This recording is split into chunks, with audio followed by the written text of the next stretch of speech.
Yeah. Peace, bless, love. Give thanks to that man above. You're not rocking with Mr. Uncommon. It's me, the Fresh Prince himself, Izzy Finesse.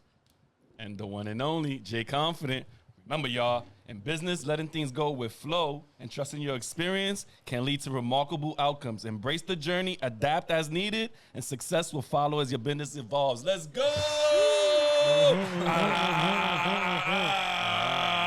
And that right there, y'all, is brought to you by Flows Four Corners. If you don't know what that is, check out his Instagram, y'all. Yes. Let's go. Damn, bro. That was also brought to you by Josh's quotes too for the episode. Oh yeah. I gotta Stay check. tuned also for the pickup thoughts too. Hey, y'all already know. Yo, but before we get to anything though, y'all please show y'all love by liking, subscribing, sharing. Also follow us on Instagram at Xperience Pod. Also check us out on TikTok, TikTok. Yo, check us out on the audio fans. I appreciate you. We appreciate y'all. I appreciate y'all. Flo appreciate y'all. We all appreciate y'all, man. We like what we see. Thank you so much. Thank you. Appreciate y'all. Let's go. Yeah. Okay. So, as y'all know, Xperience Podcast, where we like to explore life's experiences and celebrate triumphs, right? So today's episode, man, today's guest, right?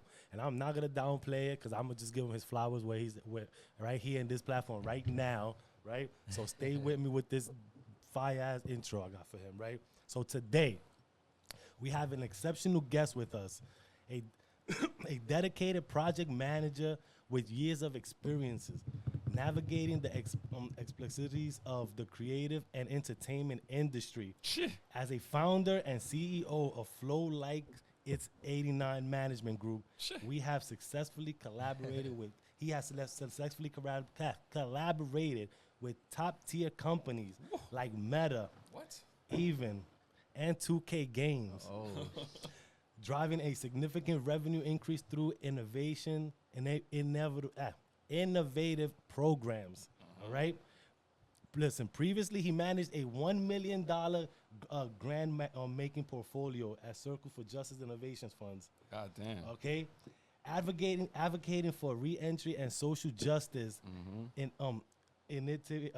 I get tongue tied with these things. All right, take your time. Initiative. That's a hard word, you know. That's I ain't the gonna hard lie. word. I'm not gonna lie. That's a hard word. No, it's not initiative, isn't it? Initiative. It is initiative. I'm bugging out. Initiatives, and it has held key roles at Canary Impact, supporting formerly incarcerated leaders with a deep commitment to social justice. Fire. Recognized by various prestigious programs and fellowships, including Black Music Executive Pipeline Program and the David Rockefeller Fund. Chill, son. Okay.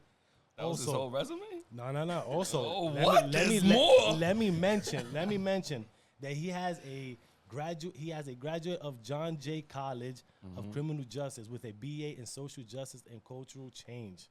All right? Our guest brings wealth and knowledge and a proven track record fostering relationships and developing successful programs. Please join me in welcoming Steve Pacheco, a.k.a. Flo. Let's go. That was fire, bro. That was a tough Like that? intro I ever was got, my dope. boy. I appreciate that. And we got some Boricuas in the spot, so the time want to dance. He wants to dance. Yeah, you feel me? Little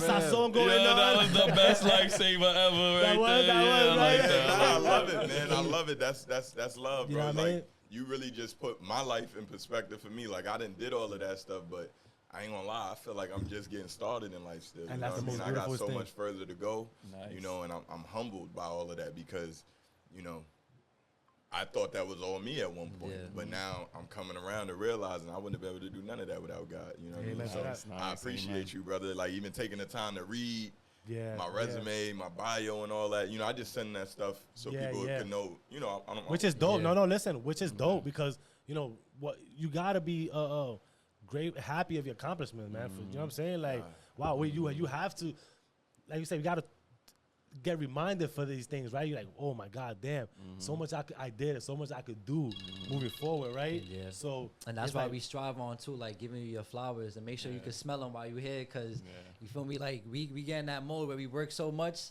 So we don't really care about the accolades. Like I'm gonna just keep working, just keep going. Like that was That's before, facts. but now it's like, what's the next move? So Yeah, because I like the way you going with it, man. Because like you're an indication of what they say. Damn, I just had it in my head. Shit. Actions speak louder than words, but right, the pen is mightier than the sword. There's a big difference on two of those, and you show that because he just spoke your whole resume, and seeing what you do go hand in hand, and it just shows a great person and who you are. So that we really appreciate you for being here off Experience. yeah, of course. Just want to give you your flowers on that, my brother. Nah, that's Yeah, love. Appreciate it, bro. I ain't gonna lie, bro. Like you forgot one name though on that intro. Did I? What, Yeah, I mean, politician flow. My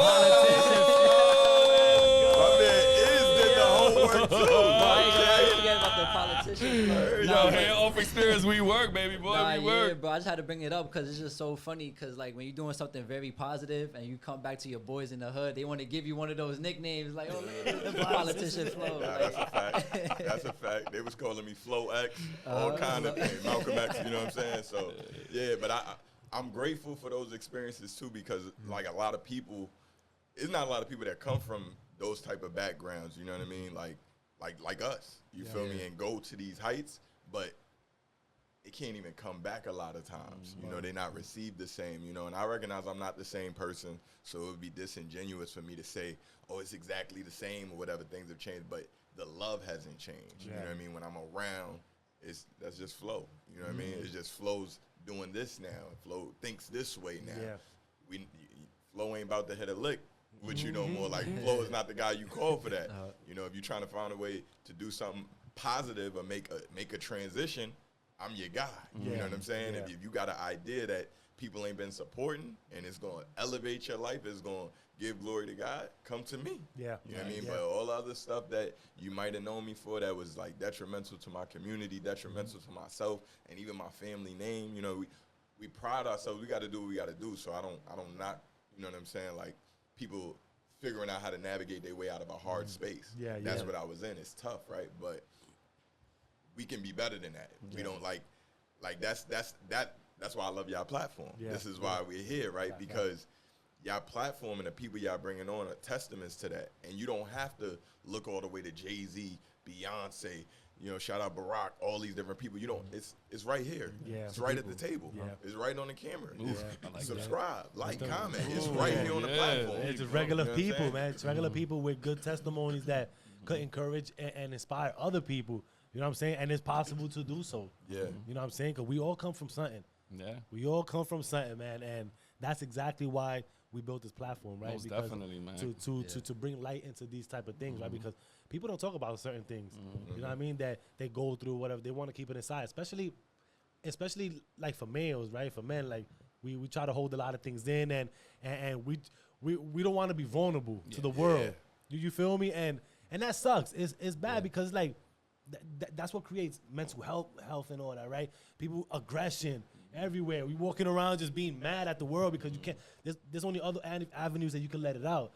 Especially here in New York City. You know what I'm saying? Especially here in New York City, because that's how like New Yorkers really are. And you had said in the video, you was like that one thing people take for granted is the people in New York. So, so I'm keep going. No, go ahead. Because I wanted to know why you said people take granted the people that's living here. Everybody's heard the term, you know, your network determines your net worth, right? One thing I like to say that I feel like complements it but takes it up another notch is there's a I in win, but there's a we in wealth. Oof. Depending on what level you at, when I say wealth, you think about things you can hold with your hands. You think about things that don't have a real value if you're at a certain level.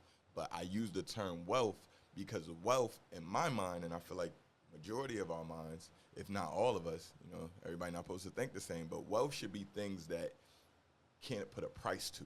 There you go. Wealth is in the family. Wealth is in the heart. Wealth is in the mind. Wealth is in the fruit of the things you produce. I talk about my resume and then seeing how I actually conduct myself. It's a lot of people, you know, and I'm not perfect, but it's a lot of people that you look at what they've done on paper, or they're next to this person or that person, but you try to look at what they're doing and how that lines up, and you're struggling. You know what I mean? So there's an absence of wealth there where it may be an accumulation of things, of possessions. So going back to what you say in the video, why I say that people are like really undervalued and underestimated resource is because New York City is one of the most wealthiest cities in the world. Yeah. You know, this is the Empire State. Yeah. And that's one thing I could say about New York City too. Like, not like sorry to cut you off, but it's Good. like you could really be walking in the city and walk right past a billionaire, a millionaire. You won't even know it. So you go into my point. Yeah. My point is, even you got steep poverty next to excessive fortune, like millionaires, billionaires. Yeah. We be in the same spots. Pianos in the city. You know what I mean? Like Skamansky in Brooklyn. You know what I mean? Like you could, you look, allegedly, the ASAP mob, ASAP Rocky crew, like ASAP Rocky was dealing with a girl, allegedly, this is early, way before Rihanna. Yeah. He was dealing with a woman that her father was he either owned or was a partner of a very successful law firm. That was a big part of like they claim to fame. Like it came with resources. Not she didn't necessarily. I don't know if she gave the money or not, but it wasn't even about it was the relationship. Right. Him being able to go down to her crib or wherever it was, get exposed to the things she was exposed to. He come from Harlem. You know, some people say the Bronx too, but everybody know he come from the east side of Harlem. That's what he claimed. Yeah. But they down in Soho, like a lot of the kids from Harlem and stuff, they go straight down there. He runs into this girl.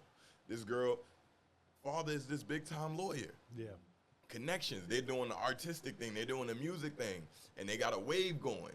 So now it goes from being in their small enclave, just in a couple block radius in the hood. That's the little one you was talking about, right? That's the devil. But they go from just this being an urban thing to now crossing over before they even get a record deal. Yeah. Why? Because of people. Here, it's so easy, and I got to break myself out of the habit still, too, but that's why I say things, because now it's like I done said it. I got to be accountable for that. I got to move with that. People heard me say that. I don't know what y'all going to bring up. I got so much stuff out there. I love that you brought this up. Every time I meet somebody, I have to treat them with the utmost respect and embrace them with love. One, because now I understand God's words say that. But two, you don't know who they are, who they could be, how they could change your life. Yes. If your thoughts are basically like a projection of what life you will live. That's a fact. So if I walk out into the world and I say, yo, I just met this dude named Izzy, man. I don't know much about him, but I feel like he probably have a positive impact in my life. You're much more likely to have a positive impact in my life, because that's what my mind's fixed on. Seek and ye shall find. So what we focus on starts to manifest the life we live. And so, you know, it's more to it than just positive thoughts, but people start to wonder why they're getting certain outcomes, certain results. They're not enjoying their life, or they're miserable, or whatever negative thought you want to put in place of that. Yeah. And you got to stop and think, what's on your mind? Yeah. What are the people? Sometimes it don't be your mind. It be the people you got around you. And so that they contaminate your mindset. And so when I made that video, which you just reminded me, I need to start doing more of those things. That video, we could do that. Well, I mean, that's my style, but people could do their own version of that video every day in New York City, because this is how we live. That was y'all from here, so y'all know. Exactly. That wasn't nothing different than any other day you go downtown Central Park. That's why I connected with that video so much, because I was like, yo, that's so true. Like, people really do, they underestimate the people here, but it's like at the same time, you could network with so many different people. So it's like the chances are inevitable. Like, you got opportunity everywhere here. But that's the thing too, man. The grittiness from here don't allow people to go into that space to do so. Man. Like, that's a downfall of us New Yorkers, man. Like, we too hard. Yeah. Like, we don't even say good morning in the morning. You know what I'm saying? Like, why not? You say good morning, look at you like, fucking me good morning. Like, what's so good about this morning? That's what they say. I don't know. That's what they're trying to say. You're alive? Yeah, that's what they're trying to say. That's our grittiness. Like, you know what I'm saying? Like, you just being rude, bro. All right, sounds good. So talking about growing up in New York, right? Listen, Highbridge. Let's go back to Highbridge. You know what I mean? When I know you was born in Dallas, Yeah. Right? And he was born in Dallas. I left when I was 2, so I've been in New York So my we whole right. life. Yeah. So now you came to New York. I'm a Dallas Mavericks fan. That's how I connect with where I was born. But like, don't ask me nothing really about Texas. I know more about Houston than Dallas. I got you. Yeah. So Highbridge, 2 years old, right? Yeah. You went straight to Highbridge from Dallas. I went from Highbridge. So my family's from 140th and 8th in Harlem. Okay. My mom's, my uncles, my aunt. That's where, I don't know at what point, but when my grandfather came from Puerto Rico, and they end up, I don't know where they met exactly, but where they raised their kids was over on 140th and 8th in Harlem. Right. We ended up moving out to Long Island for a minute, in a small town called Coram. And so it was back and forth between there. And then my grandmother ended up moving to the Bronx somehow, some way.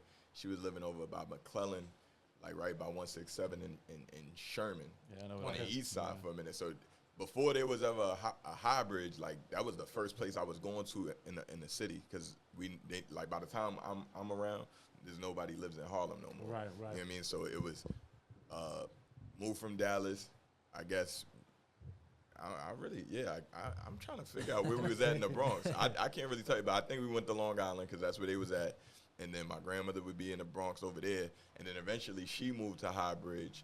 And then around the age of probably somewhere between 5, 6, or 7, it was like a little brief stint. We did like a month in foster care because my mother struggled with substance abuse and stuff. They was selling drugs too and all that. This is years ago now, so the cases is over. Yeah. But we ended up moving from Long Island to the Bronx with my grandmother. She took custody of us, like after she got us, because she was a social worker. Okay. So she got us out of foster care mad fast, fortunately. Fortunately, It felt like a year. Like when I go back to that age, I thought we was in there for a year. She was like, I was in there for a month.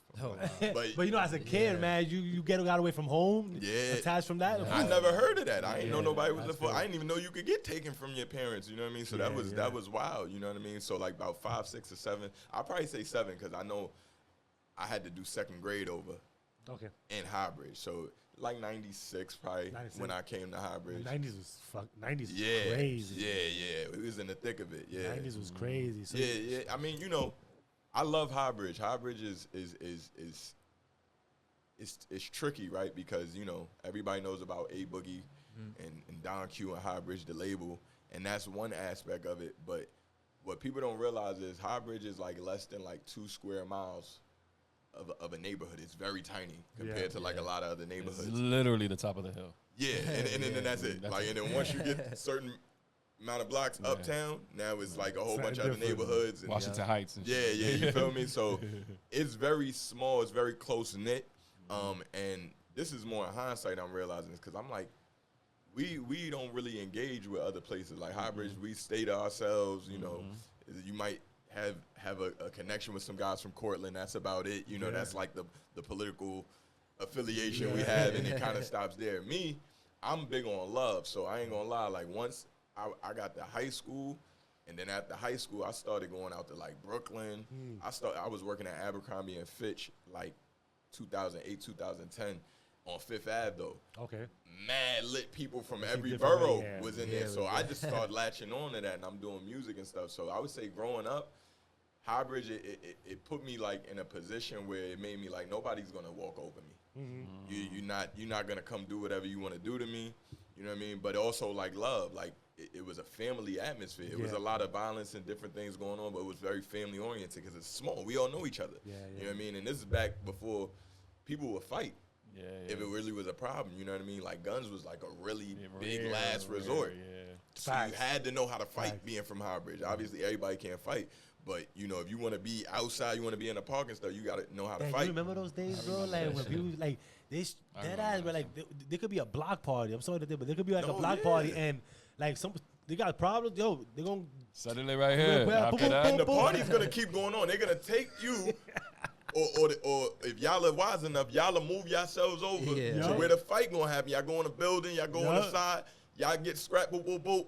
If somebody got washed so bad they can't come back, they done for the night. You keep going, whatever go. But if it's a good fight and it's like y'all got y'all off, everybody go back to party. And y'all might not party together there. Y'all be mad at each other for a week, 2 weeks, a month, whatever. Next thing you know, they become best friends.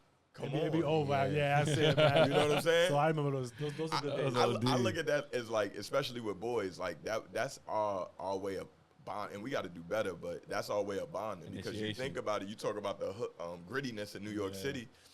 Dudes got emotions no different than women do. Facts. But see, women they're oh girl, this, that, and the third. But dude, you got to think about it. Slapboxing was a big thing growing up. That was, if you think about it, that's how we was getting like our like the practice and basically love and affection. It was practice, but it was like we could touch each other without it being like real no physical. pause. You know, you ain't gotta pause that. Because it's a manly, it's a boy. You know what I mean? So I feel like a lot of that stuff was like our ways of trying to bond with each other.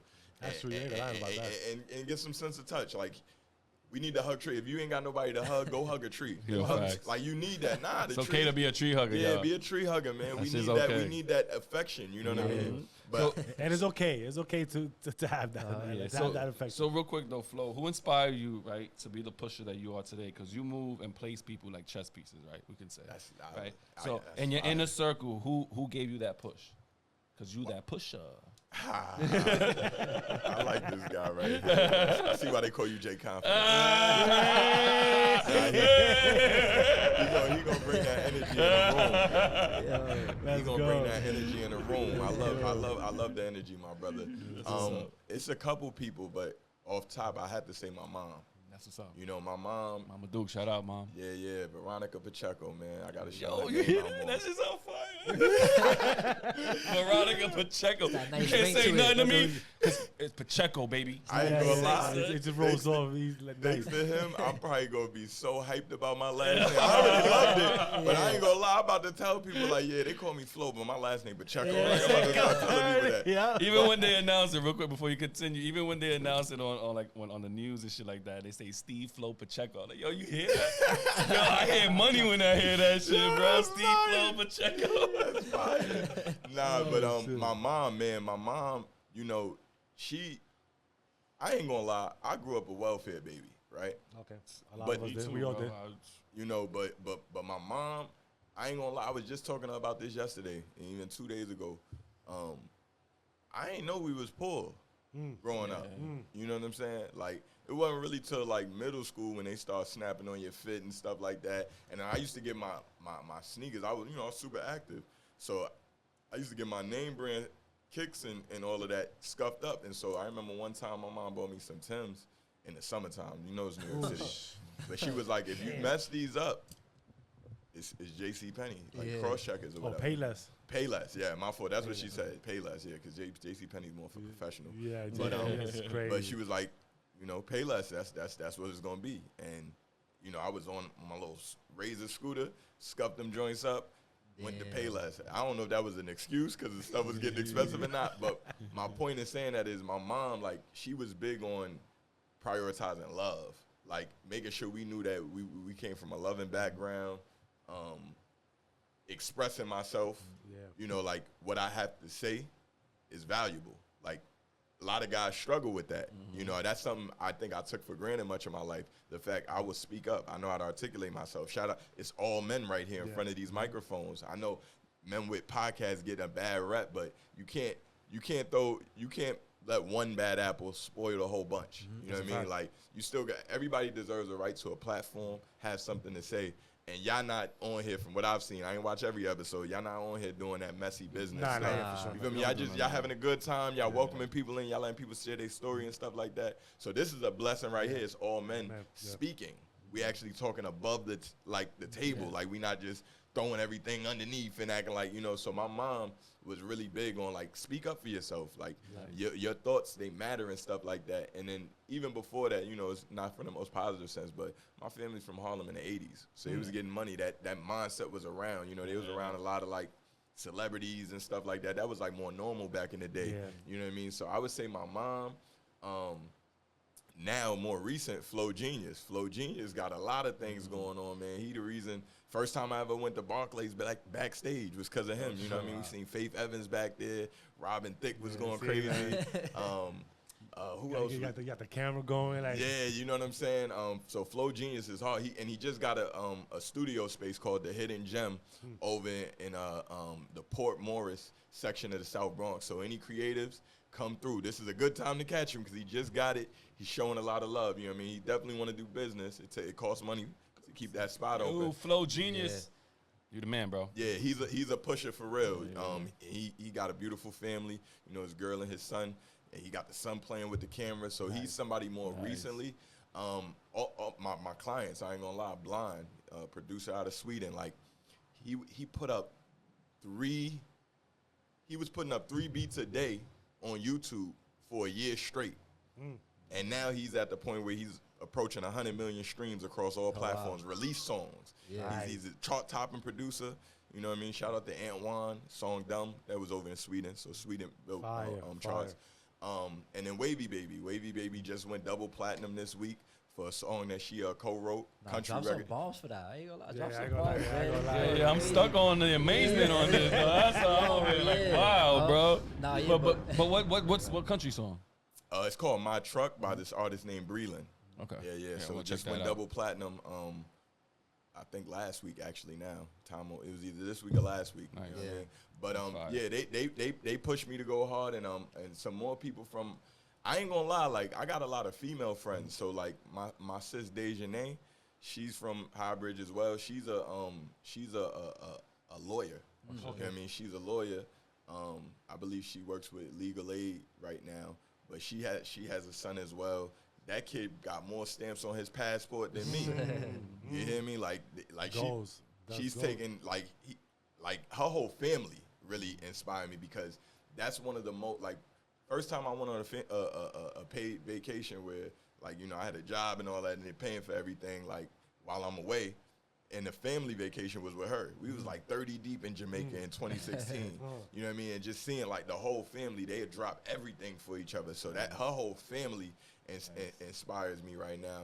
And you know, last but certainly not least, like shout out to my pastor, Malobi Sampson, my church, Thessalonia. Like just the stories that exist in that church is unbelievable. Nice. Unbelievable. You know, you got people that came from being addicted to drugs.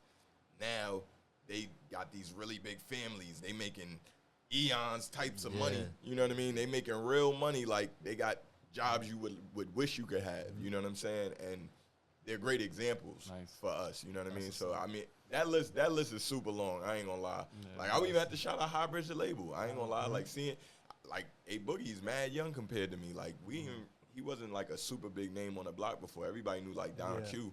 Me and him, we went to elementary school together. But seeing what those guys, Highbridge the label, have been able to do, like that really kicked off for them like 2015, 2016. Yeah, I remember that movement too. And I ain't gonna lie, that's actually like the first time I even heard of Highbridge. Like, me too. Because the Father's Hour got like I knew like 161, the Yankee Stadium, but like what's behind it, Highbridge, I never knew until they came out. If you ain't got no reason to go up there, like I ain't really have no reason. Well, you just want to walk up a big hill, and then it's dangerous if you ain't really from over there. Not saying you worried about that, but like they really put us on the map, because I lived in Cali for a brief moment. I've been throwing up my W's forever, but nobody knew where Highbridge was. I'd always explain it. Now, thanks to them, when I say, yo, I'm from Highbridge, oh, hey, Boogie, Highbridge the label and stuff. So I ain't gonna lie, like, you know, people have a lot of criticism about what they should do with their position and different things like that, but I like to focus on the positive. Like, it's like, it's been about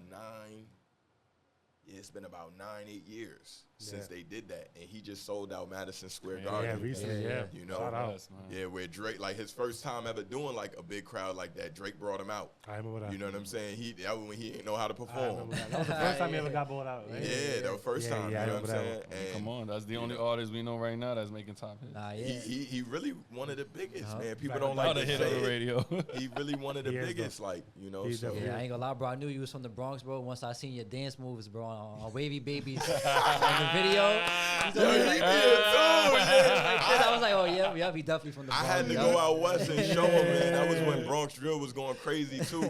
And it's ironic because we was dubbing that Cali drill, right? Yeah. That's what we dubbed it, right? But fast forward now with Cash Cobain, all these guys now, it's called Sexy Drill. So when I listen back to that song, that's what it was, because I like the drill sound and the beats and all of that, but the message behind it. This and that homies and stuff like that, I ain't really like that. Even though I do be liking some of those songs too, you know, I'm not, but I'm like, yo, this is fire, but let's make it a vibe, like, you know what I mean? And so I had to give them the whole authentic experience, let them know, like people gonna be getting sturdy to this. You know what I'm saying? That's fire, man. You know what I'm saying? So now, even right? Because you know you said, yeah, you grew up poor, like a lot of us did, right? Food stamps, going to the store with the yellow, the different color food stamps. Yeah, I You remember those days, right? You remember those, right? And people don't want to be seen with the card now. It's like, man, imagine when you had them little. That wasn't even like paper. That was like a brown paper bag with stuff printed on cardboard or something. Different colors and all that. We were embarrassed at the time before, like, shoot, people are now they just beep beep, which hey, it is what it is. But I got one in my wallet right now. A lot of people will want to get what you got in your wallet right now. Damn right. Oh, free food. Can I use it? Can I use it, right? Damn, bro. Yo, right? So now. I know the things you've seen, like good sneakers, good clothes, and all that. You want to obtain those things now, right? So it's like, now what route do you go now? I know you say you started late, off the thing we started late on selling drugs and that. Cause I want to get into that because that's what changed. Pretty sure that was a pivotal time in your life that made you do a whole 180 too. Absolutely. Right. So ironically, like most your average person, like I was working dead end jobs. You know what I mean? Like I told you, I worked at Abercrombie and Fitch. I was working with this, I don't even know if it's actually could be called a hotel company because hotels is supposed to be, I learned this working with the company. You're supposed to have the whole building. You can't, like, you know how people sublet and stuff like that? It was a hotel company that had apartments in different buildings. So what? That's crazy. And they was making money off the international people that was coming and stuff for like extended stays and stuff. Yeah. So I ain't gonna lie, he was getting money. Like the owner of that company, he was a millionaire and all that. He was in the Avengers, some Asian dude. Oh shit, okay. You know, but I did a little odd end job, like delivery van associate. You know, we bring like whatever amenities they need to the joint, whatever. That was good pay, but my thing was about, like, I wanted to be an artist. Like, I wanted to rap. I wanted to make music. You know what I mean? So I never was approaching a job. Like, I never had the mindset of, like, oh, I'm going to go to school, go to college, get a career. Like, my mindset was, like, once I seen Bow Wow on TV, naive, you feel me? But that was it for me. I'm like, oh, he looked like me. Yeah. He on it. You could do it. Yeah. Because before that, I ain't seen nobody. So I'm like, I mean, I want to do this, but it's not really realistic. Then I seen him. I said, oh, I bet. You feel me? So I was working little jobs or whatever. You know, I stay presentable, but I never was like the get money dude. I wasn't the flyest dude. You know, even still to this day, I ain't never really had like a lot of jewelry because even when I was selling drugs, I wasn't on that. You know what I mean? But I basically, that's crazy. It's raining. Yeah, I didn't know that. My bad. But I had reached a point where I started to plateau with my pursuits as an artist in my music career. And I went out to Cali one time, went back out there. I was staying with my brother, and me and him, we kept having falling outs and all of that, my older brother. And so I came back to New York after like a pretty good run. We was doing it independent and stuff. Cause my brother, I ain't know nothing about the business. I was just a creative dude. Like I was just like, my talent's gonna do it. Like so many artists now, right? Which I think. No, Wafa, go ahead. No, I was gonna ask, like, is that how you got your name, Flo, from like rapping? Quick story on that. Flo is short for Flo Joe Stevo. You talk about my dance moves. I used to get light. Oh, like Flo Joe. So it came from that. And that was back during the time I went to high school between 2004 2008. Yeah. So that was when they were using the flow to reference women. Oh. So it's like, oh, you got the flow. You know what I mean? I didn't have a flow at that time. I was a virgin and all that. But, we was trying to manifest. That was where my mom was focused, My mom was focused on that. I wanted to speak it into existence. So, and then obviously you get older, it gets more serious. So I wasn't going to go by Flo Joe Stevo. I just started going by Flo. So that's where that name came from. But everybody asked me, like, yo, you rap or whatever? And I still could do my thing or whatever. Like, that's in me. That's a gift that God gave to me. But you started rapping since 11, right? Like, 11. Yep. So, but, like, as far as the money is concerned, like, when I came back from Cali after, like, because we performed at big venues in San Diego, like 4th and B.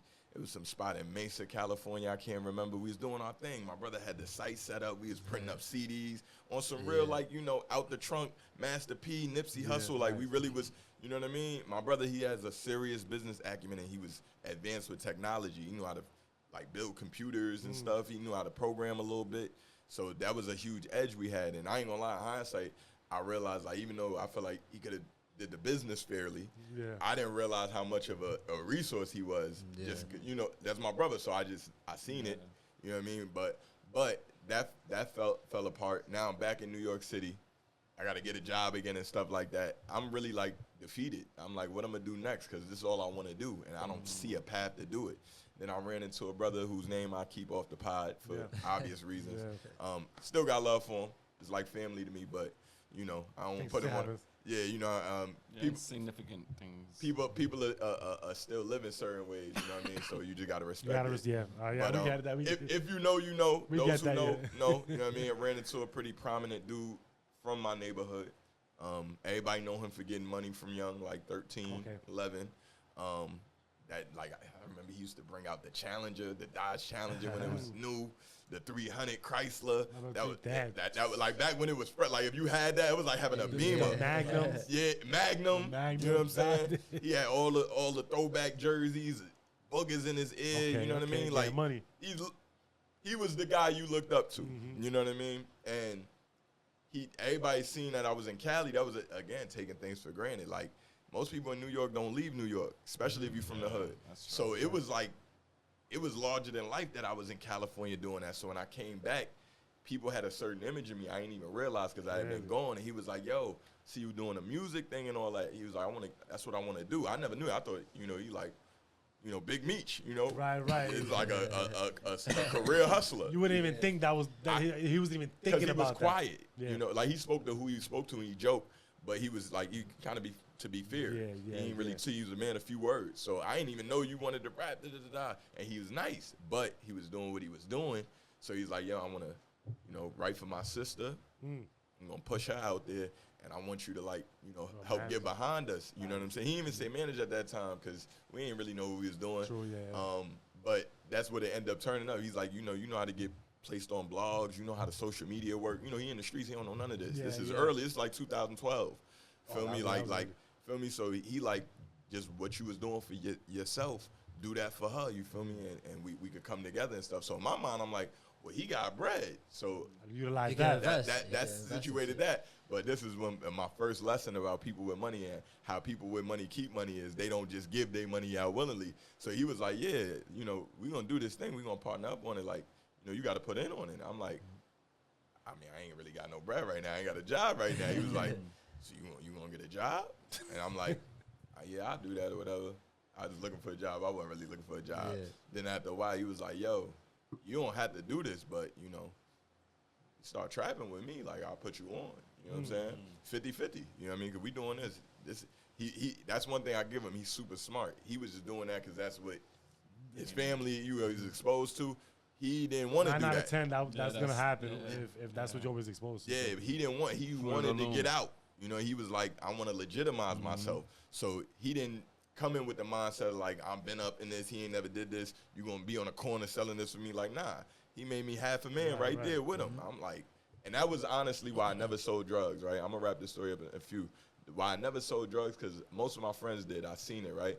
And then I would ask them, because I'm a pretty smart guy myself. I didn't know how to make money at the time, but I could put 1 and 2 together. You know what I mean? I was pretty vast vernacular. How I express myself. Yeah, very calculated. So I would ask them, I'm like, yo, I like how y'all got all the kicks. You know, y'all doing y'all thing. Y'all riding around in the rentals. He's like, how does this work? They was like, you know, nah, they give me a G-Pack. It's like $100. You know what I mean? Once I finish that, I get them $70. They give me $30. I said, you on the corner all day to get $30 off every 100? I'm like, he like, yeah, because like I don't know how to get all the stuff they got, you know, and it's like territories and stuff like that. But I'm like, but if you know, you're gonna die if something happens on the corner. They're gonna lock you up. Like, yeah, they may get locked up later, but like, you, and this is my ignorance, right? Because like, when I start getting money in the game, I understand the risk is different when you're dealing with more weight. But I'm like, you most exposed. Yeah. You getting the least. I'm like, I ain't doing that. I said, I ain't doing that. So when that opportunity came, 50-50, I'm like, it kind of makes sense. I'm in. You know what I mean? 7 grams, he start me off. You know what I mean? Lord forgive me. This is all the past now. No, listen, this is just experiences that led him to these type of stuff. But again, there's consequences behind it. So you still haven't gone to the consequences behind it. Right. You feel me? So there's always something back into it. Pause. So I'm actually going to speed through the money and the glitz and the glamour that things people try to glorify, or they say they don't glorify it, but it's like that's the biggest part of the story you told. You know what I mean? I was out there for about 10 months. You know what I mean? I caught a direct sale probably like in the first month. You know, because I'm new out there. Like people didn't want to buy from me. I'm trying to do like I'm out here like almost like a prostitute. Excuse my language. I'm like buy it from me, buy it from me. Like the drug supposed to sell itself. You know, I'm doing the reverse or whatever. So when I finally start having people come to me, I'm just hyped. Like I'm making some money because I was broke. You know what I'm saying? So I'm hitting everybody. I'm not. Then I caught a direct sale, whatever. But luckily, it was my first charge. I got a clean record, so I just told them, I use. I'm doing this to support my habits. So they let me out. They put me on a program. They send you the shock? Nah. They let me out right then and there, and they put me in the drug program. Oh, the drug program. Sorry. Yeah. Shock is one. Yeah, that's different. Yeah, right. But the drug program, I ain't going. Yeah. You going to prison if you got to get shot. You're right. Going to that 6 months shit. Yeah. I knew about shock too, but I wasn't getting that because they gave me the program. That other program, I remember that. I had to be on it for 6 months. Yeah. That put me for the first time. Nah, it's funny. That's just horrible, bro. Nah, I could imagine too, and it's funny too, cause we glorify all these movies like Paid in Full. And all these drug-related movies, and it's like when you in that moment of actually doing like the direct sale for your first time, that's what it be feeling like. Like yo, wow, like it's a movie. You want to emulate that, like it's cool and all that. And you just don't think further than that to know that direct sale, boom, you get charged. That's the first one. I'm out, cool. You go back to doing it. So I'm gonna get to that, but just your point on Paid in Full. I love that movie. That's one of my favorite movies. Classic. What people often. Absolutely a classic. Shout out to Dame, Rock, all of them, Cam. People don't realize, and it was inspired by a true story. One of the main characters ended up getting killed by his mans. There you go. The other dude ended up, he snitched, but he ended up getting a boatload of time in his life and his formative years taken from him, and the other one almost got killed. Changed forever for the rest of his life. You know what I mean? It's a blessing he was still able to live. And it's stories like that people miss. So going through my story, right? I was out there for 10 months. After I caught that direct, I like to say I still believe this. I perform well under pressure. But wise man, perform well before you get under pressure. So when pressure come, you use it as leverage, right? But I perform well under pressure. I got this program now. Yeah. At this point, you would think, I'll stop. Let me do it. But I'm like, well, it'll go away if I don't get caught. We only doing this just to get on. I'm gonna just keep doing this now. Like I done went through the system. Like they got my fingerprints. I might as well go all the way in now. Fucking opportunist. And exactly. You feel me? And I had a little thing where it's risky, but I put my. Actually, I don't want to share that part because somebody gonna go out here and try to do that. I know the kid's scamming now, but I don't want to share that part. But. I utilize something that people do in legitimate business to market myself. Gotcha. And I realized there was a dead point of the day where all the big dealers go in. And so now the customers are just trying to get whoever's there first, they're going to go. So I built my clientele off that. And unfortunately, I had good work. And I say fortunately from the past tense. So it was clicked, like it started to sell itself. Nice. You know what I mean? So I made about $200,000 my 10 months out there. Okay. Never seen that type of money. 50-50, so $100,000 I seen. You look at the profit, probably a little less than that. But I'm working on my own time, you know what I mean? That's more than fucking anybody's even seen, people that you know. Is making like shit. And it got to the point, so now I'm going to get to the traumatic point. More money, more problems, they say, right? As I start making that type of money, it started to impact the income of other dudes that been hustling in the neighborhood for years. So you talk like, and I God is amazing because I wouldn't be an entrepreneur now if it wasn't for that time. Because what it showed me was something that I started doing in my early 20s. I started doing it at a level where dudes that been out there 10, 20, 30 years, I'm their competitor, right? So when I fast forward, that situation led to me. I don't know if y'all can see. I got a little scar on my face.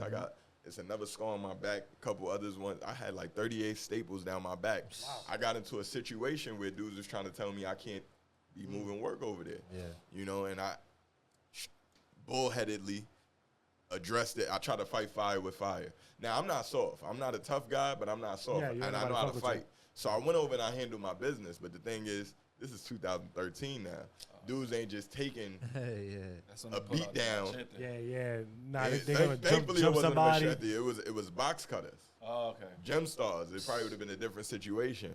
And my loco self, I ain't run like I should have ran, but that's Our the egos is It's the pride. crazy. Yeah, Yeah, you know especially what I when mean? you're that young too. You're not you thinking know what I'm anything saying. of it. I'm 22 years old, Yeah. bro. I no 23 matter of fact. I'm 23 years old. I could have died. Facts. Like even put the beats on him. He ain't touched me not once, but then when he touched me in a significant way. He sliced me up. I had 7 stitches here, 38 staples there. I had like a butterfly joint by my buttocks. It was crazy, right? But I could have bled out if I didn't react so fast. I could have bled out that night. Yeah. You know what I mean? God That's is with scary me. I'm part, not even bro. acknowledging him. God's with me. Boom. So then I start going OT, start getting even more money. You know what I mean? I remember we made like $6,000 off one dude one time, like right after we got up there, right? OT crazy. So the money was there, right? But I lasted a month out of town. The only reason why I went out of town because of that situation on the block. And then I after I got sliced 2 weeks after that, I ended up they indicted my block, so my block was super hot. And then I ended up they hopped out on me, the undercovers, and I ran. You know what I mean? And fortunately, I ended up beating that case, so that's just where we're gonna leave that at. But because I beat that case and the block is on fire right now, they're watching me. The benefit I had was they didn't know my face because I wasn't out there, so they don't. And most of my customers had their own crib, or I would go in the building. I never did nothing outside after I caught that direct. Yeah, That was one of the things I learned. Like, I'm not doing nothing Straight down outside. the delivery straight. You know what I'm saying? And because the work was so good, different type of clientele. You know what I mean? People call it for 40, 80. Yeah. You know what I mean? Where dudes is selling nickels and things like that. So it became harder for me to maneuver now because I got the situation where I just had some static. I ain't have no beef. I'm a dude that move with love. Even still to this day, I'm from Highbridge. I could go to so many different neighborhoods we can't go to because Facts. I'm not that guy. Yeah. I'm not. And you're not attracting that either. Yeah, I'm not. And that like I'm a civilian now. Yeah. Like I don't even live by the street codes no more. You know what I'm saying? So don't involve me in none of your So mess. nah, he ain't lying, bro. Yeah. If that's you in the right. streets, I don't think you should snitch. Me, I'm cooperating. I'm gonna be honest with you. Now, Yeah, listen, I'm with you. I'm telling. I'm with you. I realize how valuable my life is, I'm with you, and I have things to live for, and they got a job to do. The police have a job to do. That's their job. But this is why we don't put ourselves in situations. You shouldn't even put yourself in a that will make us situation. do your place. I'm not putting myself there. I'm gonna avoid all that thing because if you put me in that situation, then you don't care for me. And guess what? I ain't gonna care for you. I'm not. It's my So life. I'm gonna right? call So- you. I'm like, yo, my man. Yo, Steve, come to the bookings, bro, and tell these niggas that's your gun, bro. Cause you ain't gonna leave how you gonna leave your gun in my car and not tell me, bro? Nah, I'm telling you, That's bro. what do. Yeah. And in situations like that happens, bro. And you shouldn't feel no type of way if you At don't all. live that life only like that. Then there's no Don't reason live that why- life. Don't get it confused. Don't get you feel me? Don't You ever know? get it confused. Yeah. But yeah, man. So now, right? So now you get locked up.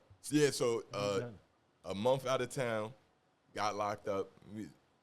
That whole situation was crazy. There was a lot of money made out there, you know what I mean? But this is the point I want to get to now.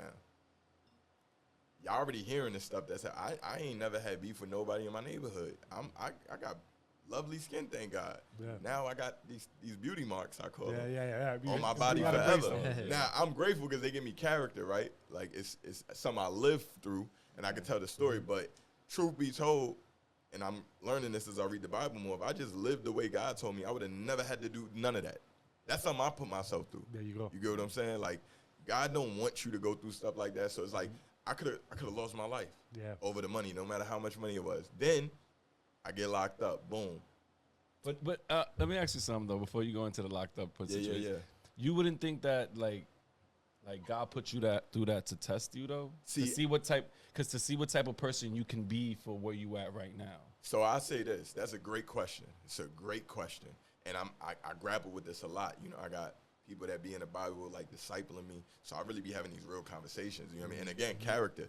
That experience allowed me to, you know, a lot of people is a blessing. Anybody want to share the word of God, but a lot of people can't relate if they don't feel like you've been through what they've been through. Yeah. Whatever. So to your point, God definitely took my testimony and made sense out of it. But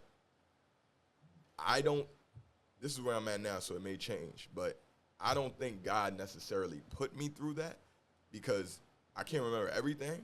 But you got to think about it. When I caught the sale, I could have stopped right there. You're right. All right. No, we keep going. You're right. Then when the dude, the situation, I initiated the situation where I ended up getting sliced because the dude said, yo, you can't do this over here, this, that, and the third.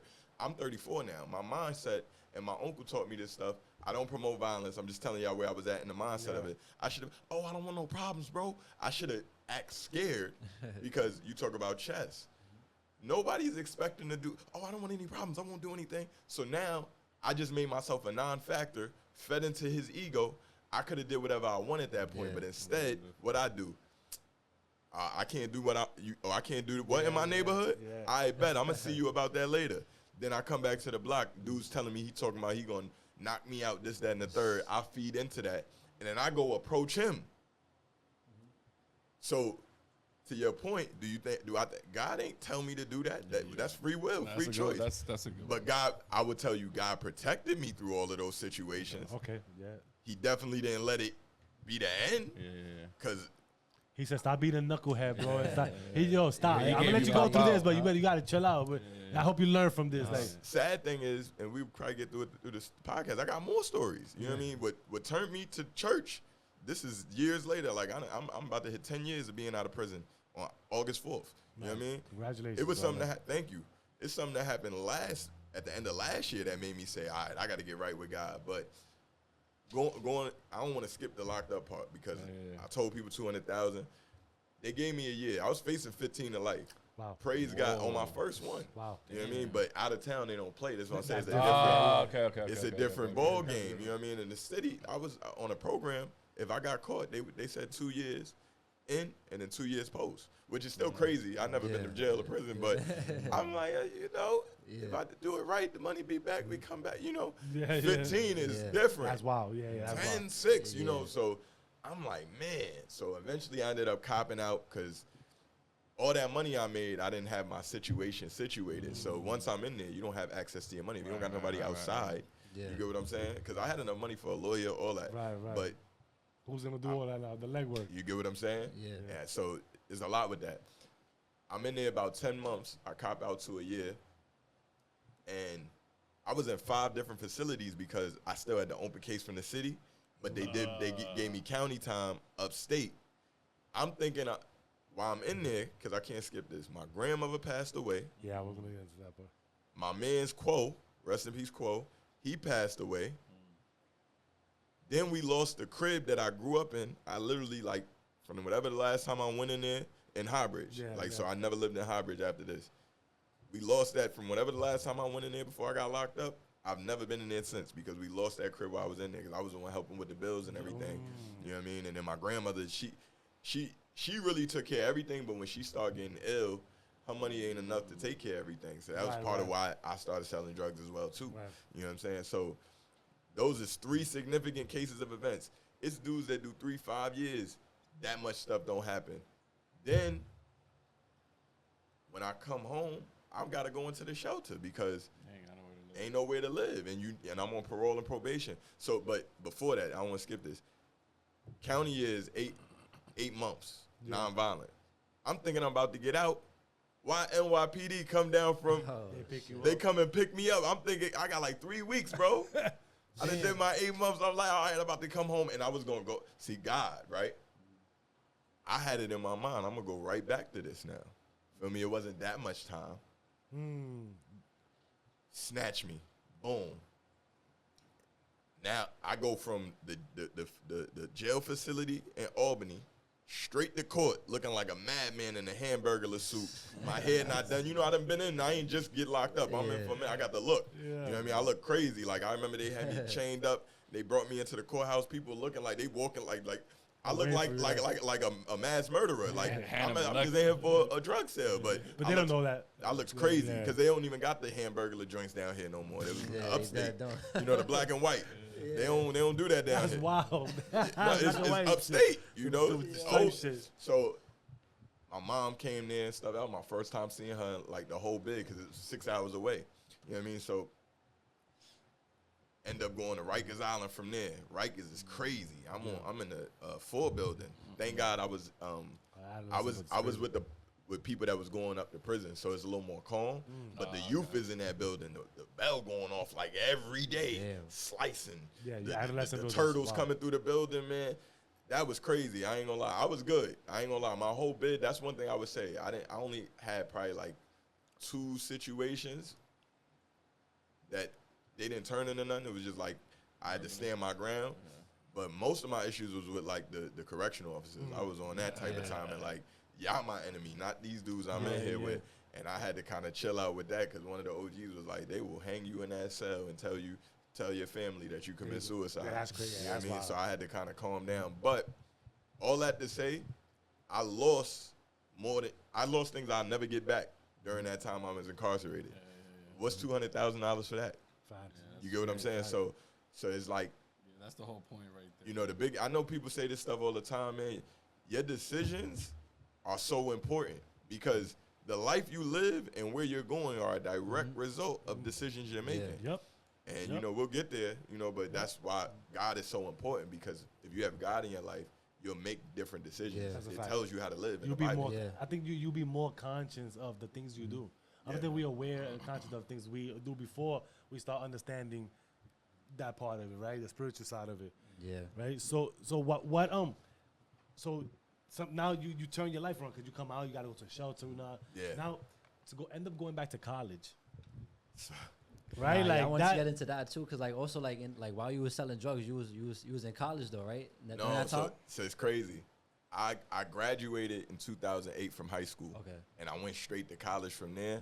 But it's not a lot of black men in college, let alone like men of color. Period. You actually would see more black women and like women of color in college. We not really there.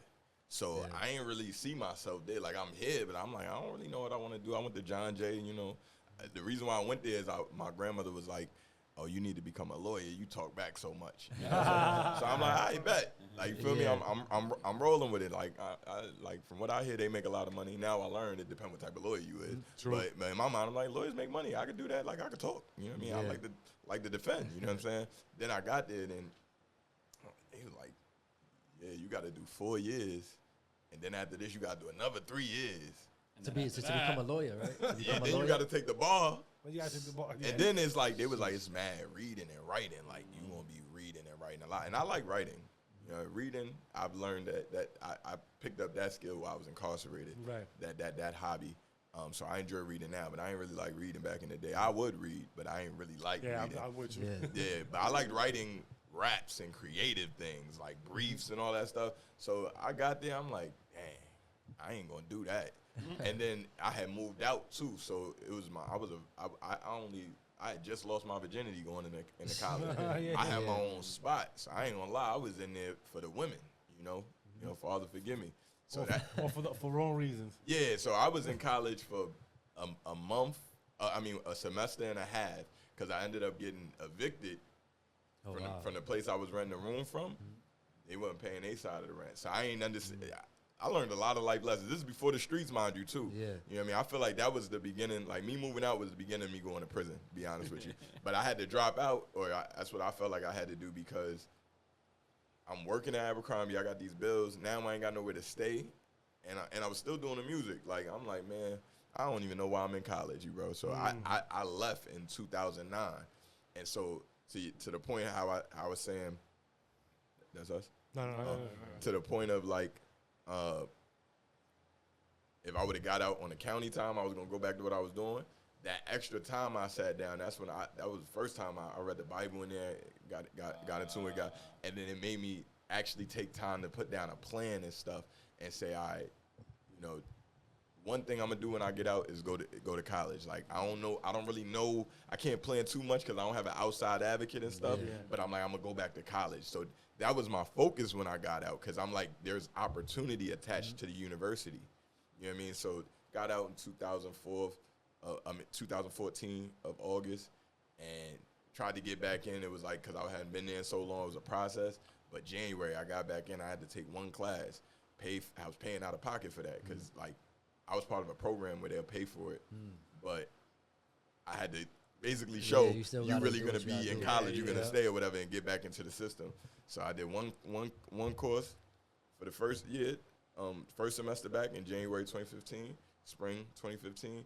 Then the next year I tried to do 3, but it was too much because I was still working a lot and doing a class. So I dropped one class. I went back to part-time. Yeah. And did 2 classes there or whatever. Had to pay out of pocket. Then the semester after that, like spring of 2016, that's when I ain't gonna lie, like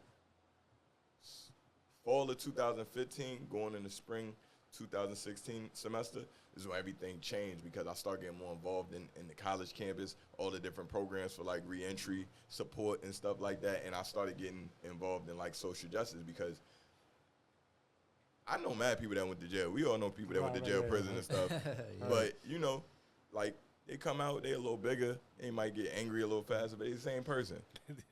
But when I went through it, I'm like, this is crazy. How y'all not saying nothing about the conditions? Like, why nobody, like, I'm like, everybody talk all the war stories and stuff. Like, y'all need to be telling people, like, yeah, I'm out here doing this. But when I go in there, I'm living at the bottom of society. Yeah, bro, you know what I mean? I'm living like a barbarian. Yeah, nobody want to live like that, too. And it's crazy, too, because, statistically speaking, right, how you said that there's more enslaved people now in jails than there was when there was really slavery going on in 1865.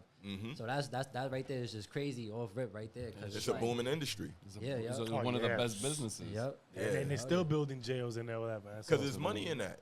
There's money. You got to think real estate. Bodies. Yeah. You know what I mean?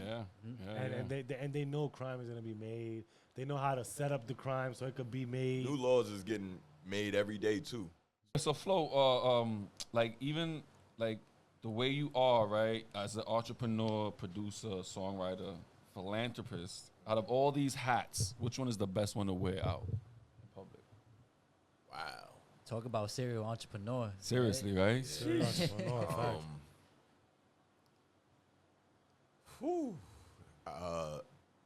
I'm gonna be honest. This probably will catch people off guard because I really like entrepreneurship is such a part of my identity. I think most people will probably feel like that's the one I would say, but philanthropy, you know, I like that's a big part of. Like, it's a different version of it, but that's a big part of why, like, going to Ghana next month with my church is so big to me because, you know, I definitely appreciate the part of philanthropy where it's like how foundations, they raise money, or, you know, traditionally it's a family that had a lot of money already and they want to, you know, kind of make good on the fact that they've been blessed so much, you know, at least that's the idea. So you give out this money into different initiatives and communities or causes that you believe in. And you can obviously do that from a grassroots level. You can raise money. I love that, right? I think that's very empowering. We live in a capitalistic society, so money is important. I'm not saying it's everything, but it's kind of hard to do things without money. You know, so, but philanthropy can also look like going out and being on the ground with people and enduring their experiences with them and basically giving back to them alongside them. So you put capital into the, like, so, like my church, Thessalonia Worship Center, like, it's a nonprofit as a part of the church. It's called the Chance for Life. Okay. They've been going back and forth between here and Ghana for 10 years. So they built a well over there. Nice. They built a school over there. Nice. You know what I mean? Obviously, like, hygienic and cosmetic needs for the women and stuff like that. Even the arts, you know what I mean? Like, they teaching them how to do music. You know what I mean? They're bringing drones out there. Like, you know, like, I've never got to give back in that way where I can, you know, like, I'm giving money and been a part of, well, not my money, the foundation money. Right. You know what I'm saying? Because I want to be clear about that. I'm not a millionaire, any of those things yet. But I think there's a level of distance when it's like, you know, you apply for a grant, different things like that. All right, we give you the money, and then, you know, whether you actually achieve what you set out to do or not, it's just about the fact we made the effort, right? But for me to be able to be there with you, right, experience some of what you're going through, I feel like that's the ultimate human experience with an X. Hello. Because it's about connecting. You know, it's about connecting. It's about us being one. You know, like, we all come from the body of Christ. You feel me? So we gotta move like that. So I would say philanthropy is the biggest thing to me. That's what drives me. Like, I do like money. I ain't gonna lie. Like, I'm motivated, but I'm big on impact. Is that the reason why you, straight out of jail, you went back to college to help, to hit the groundwork and everything based on your experiences behind all that, right? Great connection. So it gave me a sense of purpose, right? And you'll hear that come up more and more in this interview because I still didn't have my full purpose at the time, but that gave me something to fight for that was bigger than me. Like, even when I was doing the music, I ain't gonna lie, I was doing it for, like, myself, but I wanted to change the trajectory of my family. But it's still, you know, rapping, I'm the illest, it's very self-indulgent. You know, it's boosting it, you know, it's braggadocious and, you know, poking your chest out. But, like, I'm out of jail. Yeah. I could keep going on with my life and be done. But it was dudes that looked out for me in there. Like, I was an indigent, you know, inmate, as they call it, or incarcerated person, depending on how you want to look at it. So I didn't have no commissary after, like I had the money I got locked up with. After that was done, it was over. So I'm living off the state. But I ended up transitioning into Judaism because they get kosher meals and stuff. So found a way or whatever. But, you know, so they get a soup every night. And soup, that's money in jail. But sleep well too. Yeah, absolutely. But, you know, I'm living off the land, you know, so dudes is looking out for me. You know what I mean? Just based off my spirit in there. And then it was super smart dudes in there, you know, putting, like, they really contending with theology. You know, they like, I learned about different books that was removed from the Bible and stuff. I understand better now why some of those books is not in the Bible. Some of them are not canonized, you know what I mean? Meaning they weren't the original scriptures that was approved, you know, by God, for lack of better words. But I met all kinds of people in there, and some of them was doing life. Yeah. You know what I mean? So it just really was on my Different spirit. mindset. Like, I can't. I'm blessed. I got my 1 year, and I'm gonna go on, but I can't just leave these people behind. Like, even if I can't help the people I met specifically, directly, right. Let me, like, this is a cause I will always fight for now. That's fine. You know what I mean? So even now, where it's like a lot of my day-to-day is not focused on that, even with the music, you know, that was why I was starting managing certain artists. I had to back away from it because, you know, you start learning with the business. Like, people have to have certain attributes for them to have a chance at being successful in an industry like the music business. But a lot of the dudes I was taking in, because of my background and being where I'm from, I was able to relate with dudes that a lot of people wouldn't be able to get across to, or they wouldn't respect, or they couldn't speak the same language. I was trying to, you know. He was the middleman. Yeah, trying to figure out how we, like, you could be more than just a dude on the block. You got a gift. You know, take this and stuff like that. So that's always going to be in the back of my mind. So, like, you asked me which one I take the most pride in, I would say philanthropy. Like, that's good. That's cool you say that about the way you help people out and stuff like that, because now that we know that you discover new artists, right? And that is, like, one of your superpowers. Like, thank you. But have you ever come across, like, an artist who really didn't succeed because of obscurity and of what they couldn't really pull through for your better half? Man. And what does that do to you? Yeah, as your character and as who you are, trying to continue to go, you know, because this person, like, popped your balloon from floating, you know what I'm saying? Yeah, man. That's a good one, too, because, like, I've managed over 15 different acts between, I mean, I started in 2012, but that was just that one artist, you know, straight out the streets. I didn't even know I was going to be a manager. I'm just trying to help us get on. I didn't really know I'm managing until, like, a little into it. But, like, 2016 is when I got back into it, like, 2 years after coming, like, being home. Like, so from 2016 to now, I've managed over 15 different acts, and I currently have 2 on my roster now. Nice. And the reason why, a big part of the reason why I only got 2 on my roster now, because people still reach out to me and they want management and stuff. And I'll help people. Like, I let people know I have my priorities and a lot of obligations on my plate, but, you know, it ain't nothing for me to give you some game and stuff like that. I just may not be able to walk you through it because you backed Sorry, I'm sorry. I shouldn't have cut you off. No. And I was saying, you backed away from that, though, no? Like, from like, really, like, managing. Yeah. Right? Like why was that? I'm curious, like, that, if that's something that. I'll tie that into the response to the first question. there's an artist named JMB Juvie who was signed to Alamo through Sony. This is the first and only artist that I've managed that was signed. I like to work with independent artists. I think there's a lot more liberty. If you understand the music business, they are responsible for the lion's share of money that is made in the music business. A lot of people just don't know that. Yeah. And there's a lot of I believe that. speculation, like, because some have distribution deals, some have endorsements or whatever. Yeah. You know, like Chance the Rapper was a big artist. People were saying he's not really independent because he has a deal with Apple and stuff. So, you know. It gets deep. It gets deep with it. But for all intents and purposes, I like to work with independent artists because there's not as much red tape with the label. Yeah. The label can be, you know, the label has the leverage. They've been around however many years. A lot of them been around over 100 years now. So here I am, my little 4, 5, 6, 7 years of experience. I'm trying to tell them, you know, but we do tend to know better than them in terms of how to develop and break an artist. Yeah. Because the label usually gets them once they have motion. Yeah. You know what I mean? But you have to had done that several times over with artists for people to really give you that respect in that space. So JMB Juvie, he had this song where it's like, it get wicked. Everybody know the song. The song got over millions of streams, but nobody knew him because there was no branding.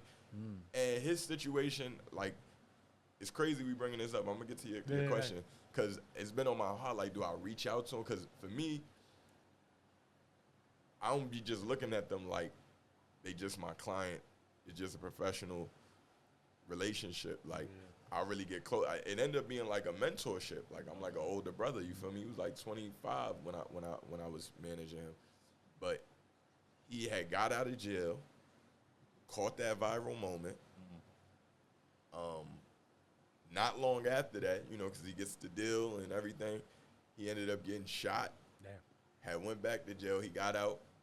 His brother ended up, I don't know how the case of events played out, but his brother ended up getting killed in the house that he bought by dudes that's supposed to be cool with him. You know, you getting money, crab in a barrel mentality. I met him after all of this. Wow, yeah. My homegirl, Quahada, shout out to her. She was working at Alamo at the time. And she was like, yo, he needs management. Like, because he was signed, but he didn't have no infrastructure. He didn't have no team. You know what I mean? So you kind of just, you like a lottery ticket. Right, you know what I mean? Just so see what happens. I came in attempting to implement that structure, some of the things we was talking about off camera, like, bro, you need merch. We have to get a mailing list together for you. Yeah. You know what I mean? Like, let's start getting somebody, like, he was in New York, but he's from the outskirts of Georgia, like close to like Tampa, Florida. So it's like Waycross, Georgia. I never even heard of that place. You know what I mean? He was more known in Atlanta and down there. I'm like, they don't really know you up here. They know the song, but they don't know you. They don't have the face to it. Let me start. I'm from here. I'm on ground. Like, I'm on the ground. Yeah. Pop out with me here. Pop out with me here. He got the label budget, so, you know, he got drivers sometimes or whatever. So he don't want to move around like a regular person. But it's like, bro, this New York City, everybody think they somebody, bro, get outside. So he didn't really want to listen to me. And eventually, you know, people getting their ears. So somebody promising them they could do this, that, and the third for him. And then we pretty much severed ties because I'm like, I don't really see where this is going. Right? And so that was really like the last straw for me to get to your ultimate point where it's like there is a certain character a person has to be successful, and they have to be fun to work with. They have to have a vision. Yeah. Because I can come up with all the ideas, but I'm pushing you. It has to be something that you identify with. So when you go in front of these people, you have these interviews, or you're at your show when you got a segue into music, people feel as real as coming to you, that's what they're attracted to. Yeah. People can tell when somebody's feeding you something. You know what I mean? True, so, like a robot. So I started to back away from management as a whole because as I start learning the business, I'm looking at what DJ Khaled's doing. I'm looking at, I'll say it because it's real, Diddy. Yeah. You know, Diddy is doing. You can make projects more so than ever now. It's almost like with DJs with the mixtapes. You can pull your network together. You put the money up for the sessions and stuff like this, that, and the third, and you can put the project out. Yeah. And you can move it, and now you own it. Yeah, facts. Everybody gets their splits. Facts. You feel me? Everybody DJ drama type shit. Yeah, DJ drama type stuff. So I was like, I want to start focusing more on that because I have more control over that. You know what I mean? So the 2 clients I have, Wavy Baby and Blind, they get it. They with the program. I've been working with Wavy Baby for about 3 years. Like I met Flow Genius, which is how I learned about John Rios, which is how I learned about this podcast. I met him a couple months before I met Wavy Baby. So those relationships, they're very closely connected to me. But it took like 2 years of development. Right. Shifting her mindset. Yeah, people don't see those type of things either, man. And that's what the managers see. Like, do you think that everything that you're doing now also goes back to that era where you talk about how you was with Pro Era, the ASAP Mob? Because when I was little, I remember it was like 2011. Like when those 2 came out, like it was going crazy in New York. Like everybody, I remember being in 5th grade. I'm just walking down the block, and I'm hearing gunshot, I'm like, who the hell is this? And then boom, it's ASAP Rocky Pesos. And then from there, that whole era was just crazy. So, like, would you say like that kind of made you understand the business a little more since you were around like a whole group?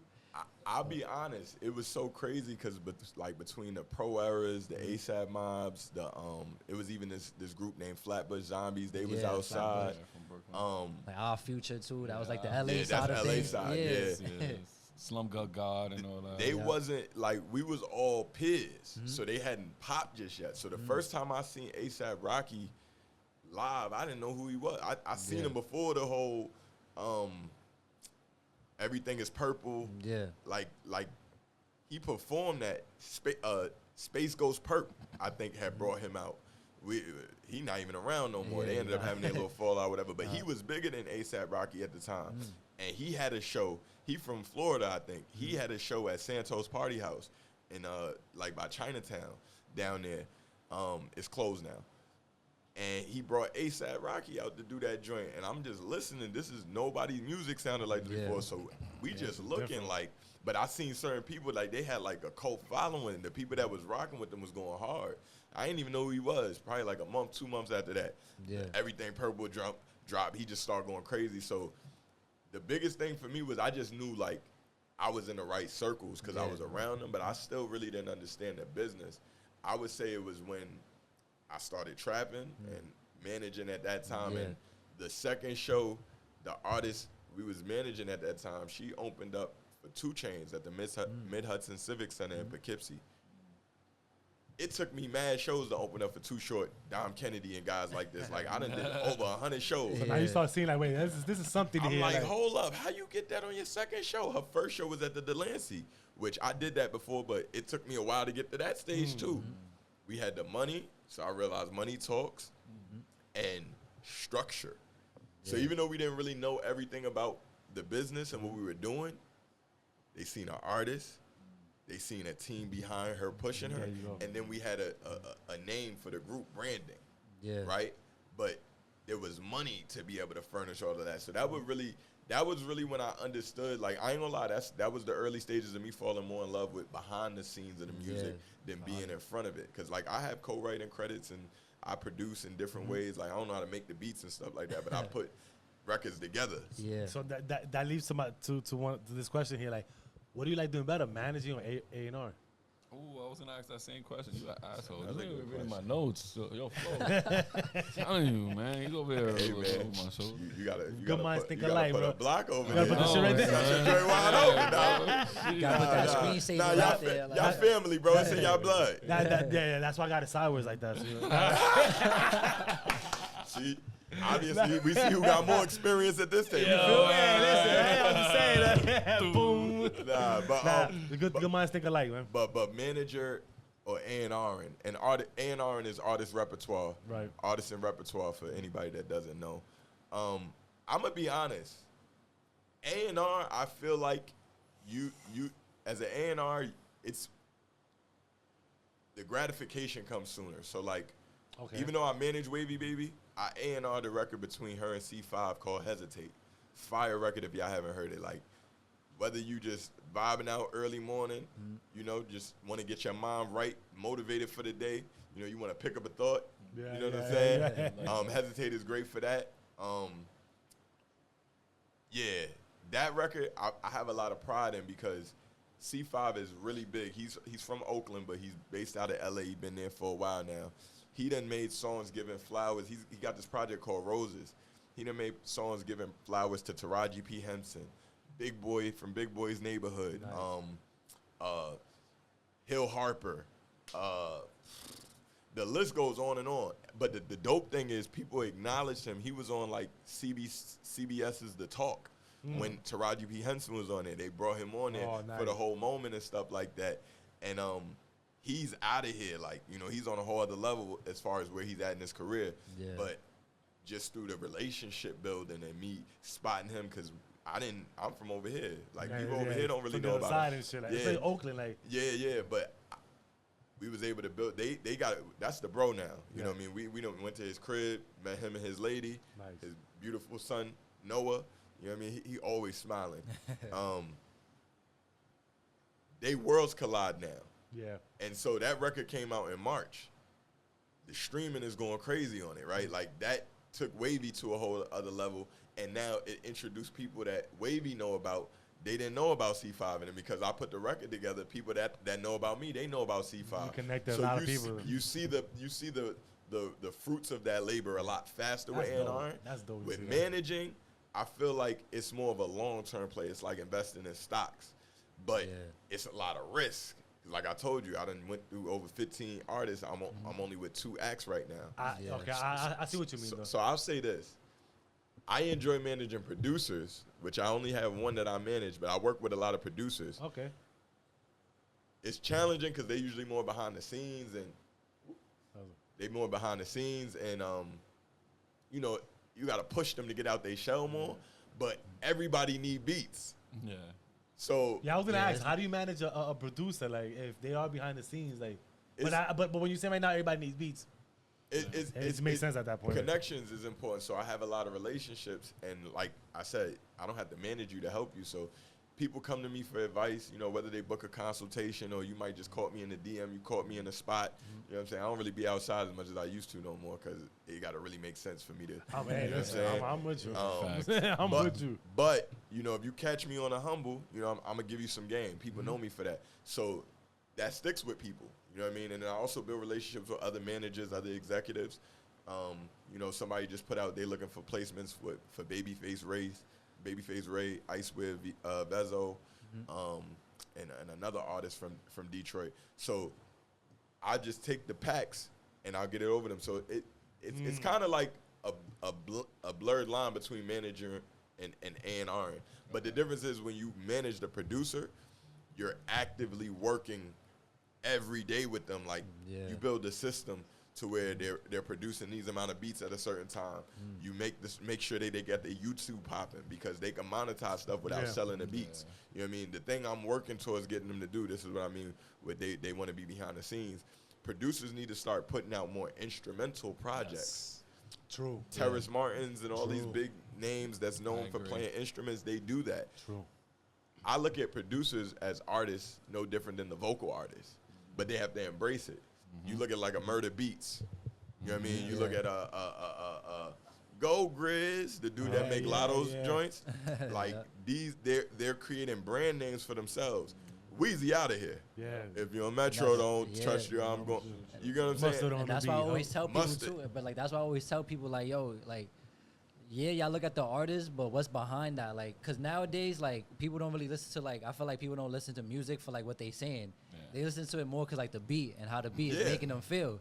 So it's like, why even pay attention to the rapper when you should be paying attention to the producer who made this beat now? And we hear it like you said, like if Young Metro don't trust you, we go shoot you. We hear that before every single song.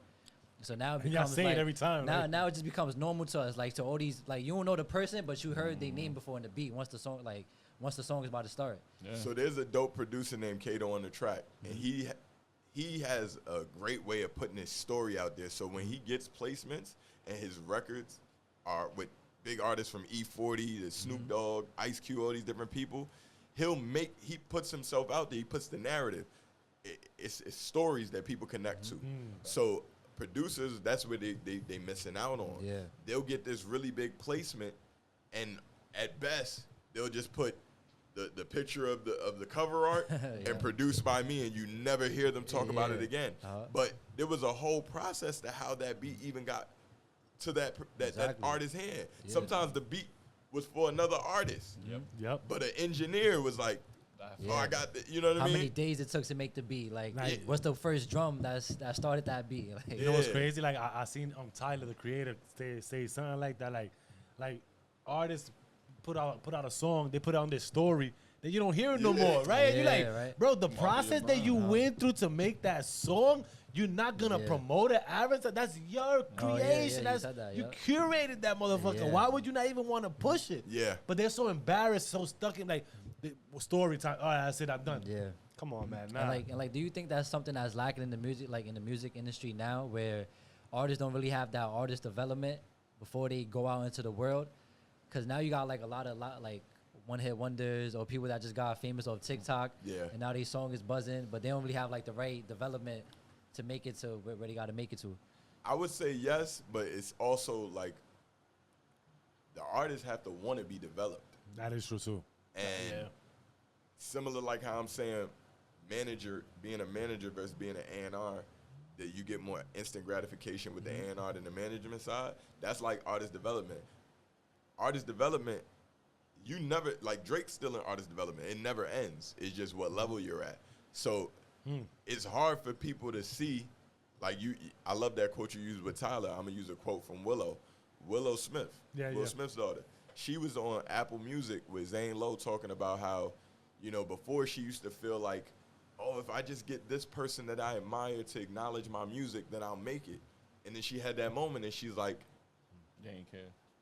I mean, I did that, but there's still more to go. And then that unlocked something for her where she realized, like, this is every day. Yep. Like, it's about what you're doing day in and day out that makes your career what it is, for better or for worse. So a lot of artists, they want to get the TikTok moment. They want to go viral and then just see things go up, like with the Ice Spice situation, right?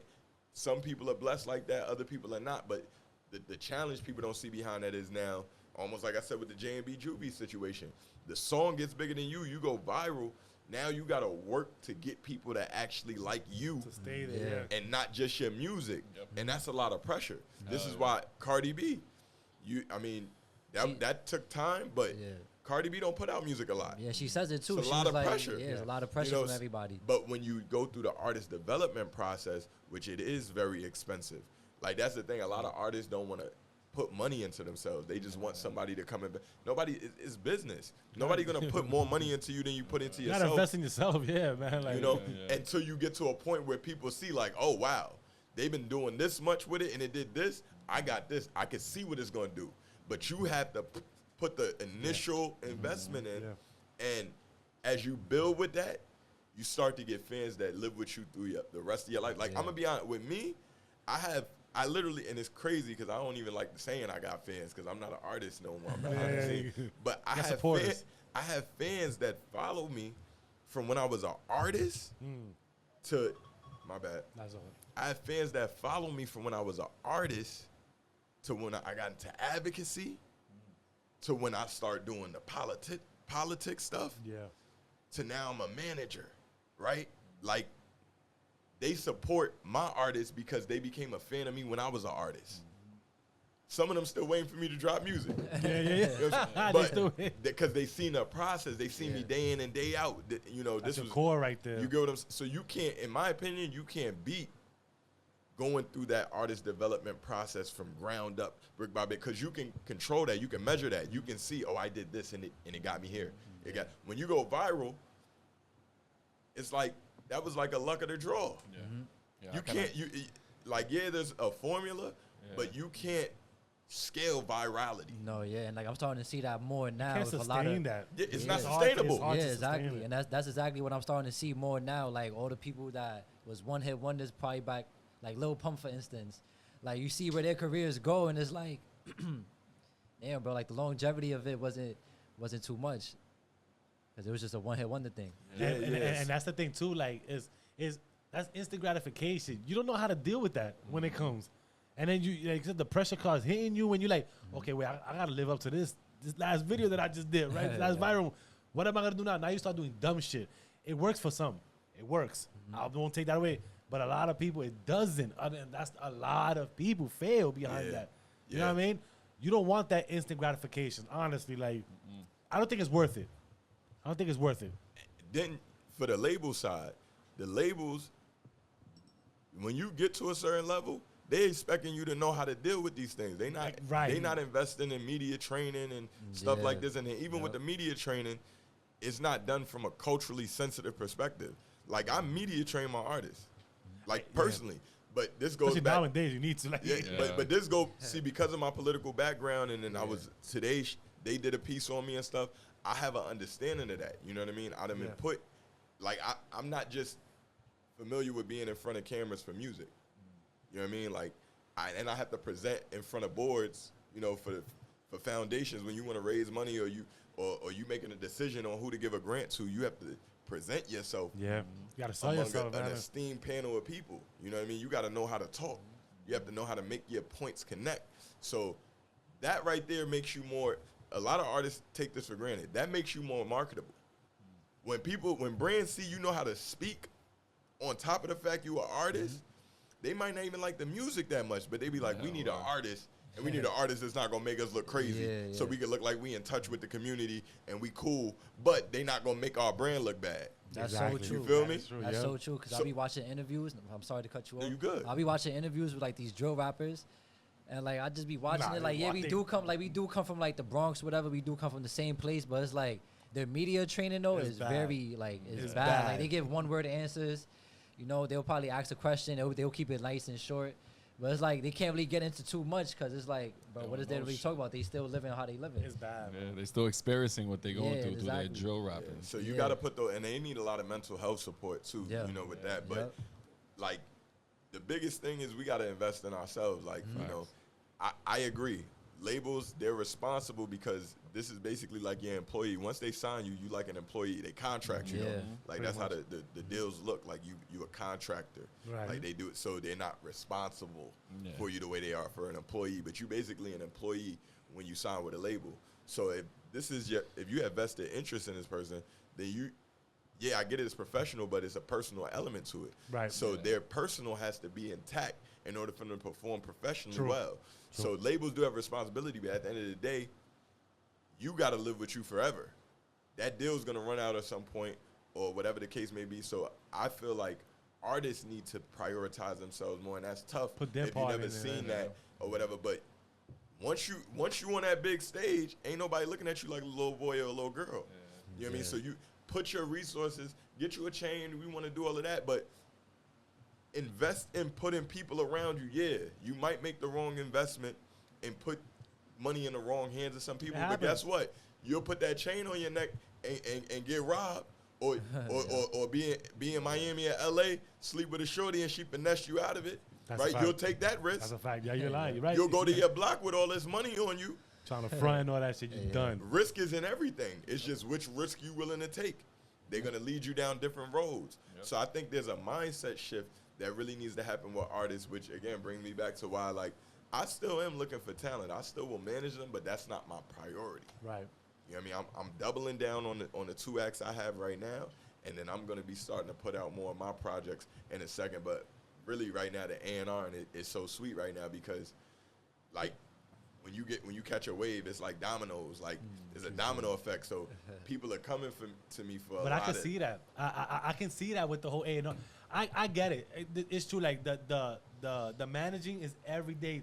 A&R is you A&Ring a project. Yeah, so this song goes, boom, That's I'm on to the next. You're on the next one, right? Like I said, it keeps a domino effect. This song pops off. Who ain't? Oh, shit. Boom, boom, boom. So I'm loving that one, yeah, for sure. Work harder, work smarter, not harder, right? Yes. Let's keep it at that, right? Because it is true. A&R is a beautiful. I could see how much of a beautiful thing it is compared to managing. Yeah, and like last thing I'll say on that, because I know y'all got other things y'all want to talk about with Wavy Baby. Even though I manage her latest project, Summer Baby, she's a Gemini. Like, I A&R'd that whole project. Now it's only 3 records on there, and then it's 3 more records, like different versions.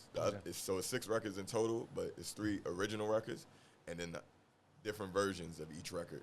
Okay, yeah, I just got noticed you. that. Got you. But she came to, like, we had been talking about doing something around the Gemini stuff, and so when she came to me with the idea, my whole mindset is like, all right, this is how we'll roll it out. I'm going to get it placed on these playlists.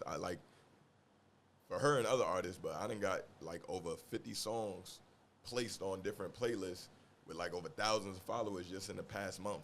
Nice. You know what I mean? So like it's really about growing the record and making people get more and more familiar with the record. So, you know, people that's watching this, y'all might never heard of Wavy Baby. Y'all might not heard Gemini Party, which is the biggest record off the project right now. But it's people in the world. It's people out in Nigeria that done heard it. It's people in Chicago. It's people in Brazil that done heard it. The world is bigger It's than growing. America, man. You know what I mean? Facts. So Shout out. that part, as it grows more, it makes me more, like, it builds my credibility. Yes. It builds my resume. So, like, with the artists, it's really as much credit as they give you, because your job is to make them look as phenomenal as they can. And Wavy Baby does a great job of that. Blind, he's a lot more quiet, but when we have our conversations, he always give me my flowers. But, you know, a lot of artists, they don't really speak about what their team do for them. So, Of course, that's all about You- them. you know, so you got to really kill it as a manager to really, like, get motion and have people interested in you managing them, because it's a thankless job. Hell yeah. I mean, even with entrepreneurship being so crazy, right? Mm-hmm. You ever had a project that you just looked at and be like, yo, like, why did I do this? Oh, man. I feel like so many things came to mind just now. Which one should I share? I want one with a good ending. Not like a good ending as far as it went well, but like a nice little punchline to it. I would say there was an artist I was working with, and I'm going to say they because I don't want to give it up. Yeah. But they had this idea where they wanted to create these type of parties. Trying to make sure I don't give up. Like, the parties was basically going to be focused on like some outer space. Dang, I can't share that because it gives too much away. Yeah, my bad. Nah, 'cause, you know, the artists still doing their thing. I respect it. But I don't want people to be able to connect the dots and make them look bad. I'm big on that. I don't like Nah, making my yeah. clients- Nah, we understand Good vibes. that. Good Let me energy. see. Good energy. We got to come back to that one. Nah, let's talk about today's hip hop. Talk about today's hip hop. You know what I mean? What's that about? Like, how do I feel about it? Yeah. Well, no, today's hip hop, like the whole, you have a whole, don't you have like a thing called I'll tell you right now, yeah. Maybe I'm bugging out, but it's like what you got, the 4 top independent artist managers and all that, like. Oh, the interview that I did. Yeah, today's hip hop. Yeah, my. I know, it's No, all good, it's all 'cause good. when you said today's hip hop, I thought he was meant thinking like literal. Yeah, gotcha. Okay. Yeah. Shout out to my guy Jack Serza. I met him through another artist I used to manage that is close friends with Coda the Friend. He's a really big artist. He's independent. Jack Serza worked with Coda, and they put this it was a really dope concept. He's a writer and all of that. So he basically wanted to get me and 3 other managers together to talk about what management looks like from an independent standpoint. That interview was a minute ago, so I'm trying to think. But I remember Back 2022. yeah, that was a minute ago. So much. I feel like a lifetime ago. I know. So in music industry years, that's like 20 years. But, they basically was asking a myriad of questions. I can't recall all of them, but one of the things I know they were saying was like, what are like misconceptions? I think it was something along the lines of like, what do people think it's like managing artists versus what it's actually like, or like what's the most rewarding thing or something like that from it. I ain't gonna lie, that was my first time being interviewed as a manager, so I took a lot of pride into it. That's what I'm saying, because that's something that they want the top 4 managers, right? So gotta feel some type of like, Yeah. I took a lot of pride in that because I felt like everybody had a different type of clients on their roster with that, and so at that time I wasn't managing Blind, which is the producer at that time. Okay. You know what I mean? So a lot of my artists, they was still, this was at the time I'm managing J&B Juvie. So that really brought a lot of attention to me, but it was in the beginning stage. We hadn't really been able to accomplish anything. And so there we go. Now it's starting to come back to me. They was asking like, what's the difference between managing managing an independent artist versus a signed artist. There we go. That was one of the questions that was in that interview. And I ain't gonna lie, that solidified, like I told you before, why I'd rather manage independent artists.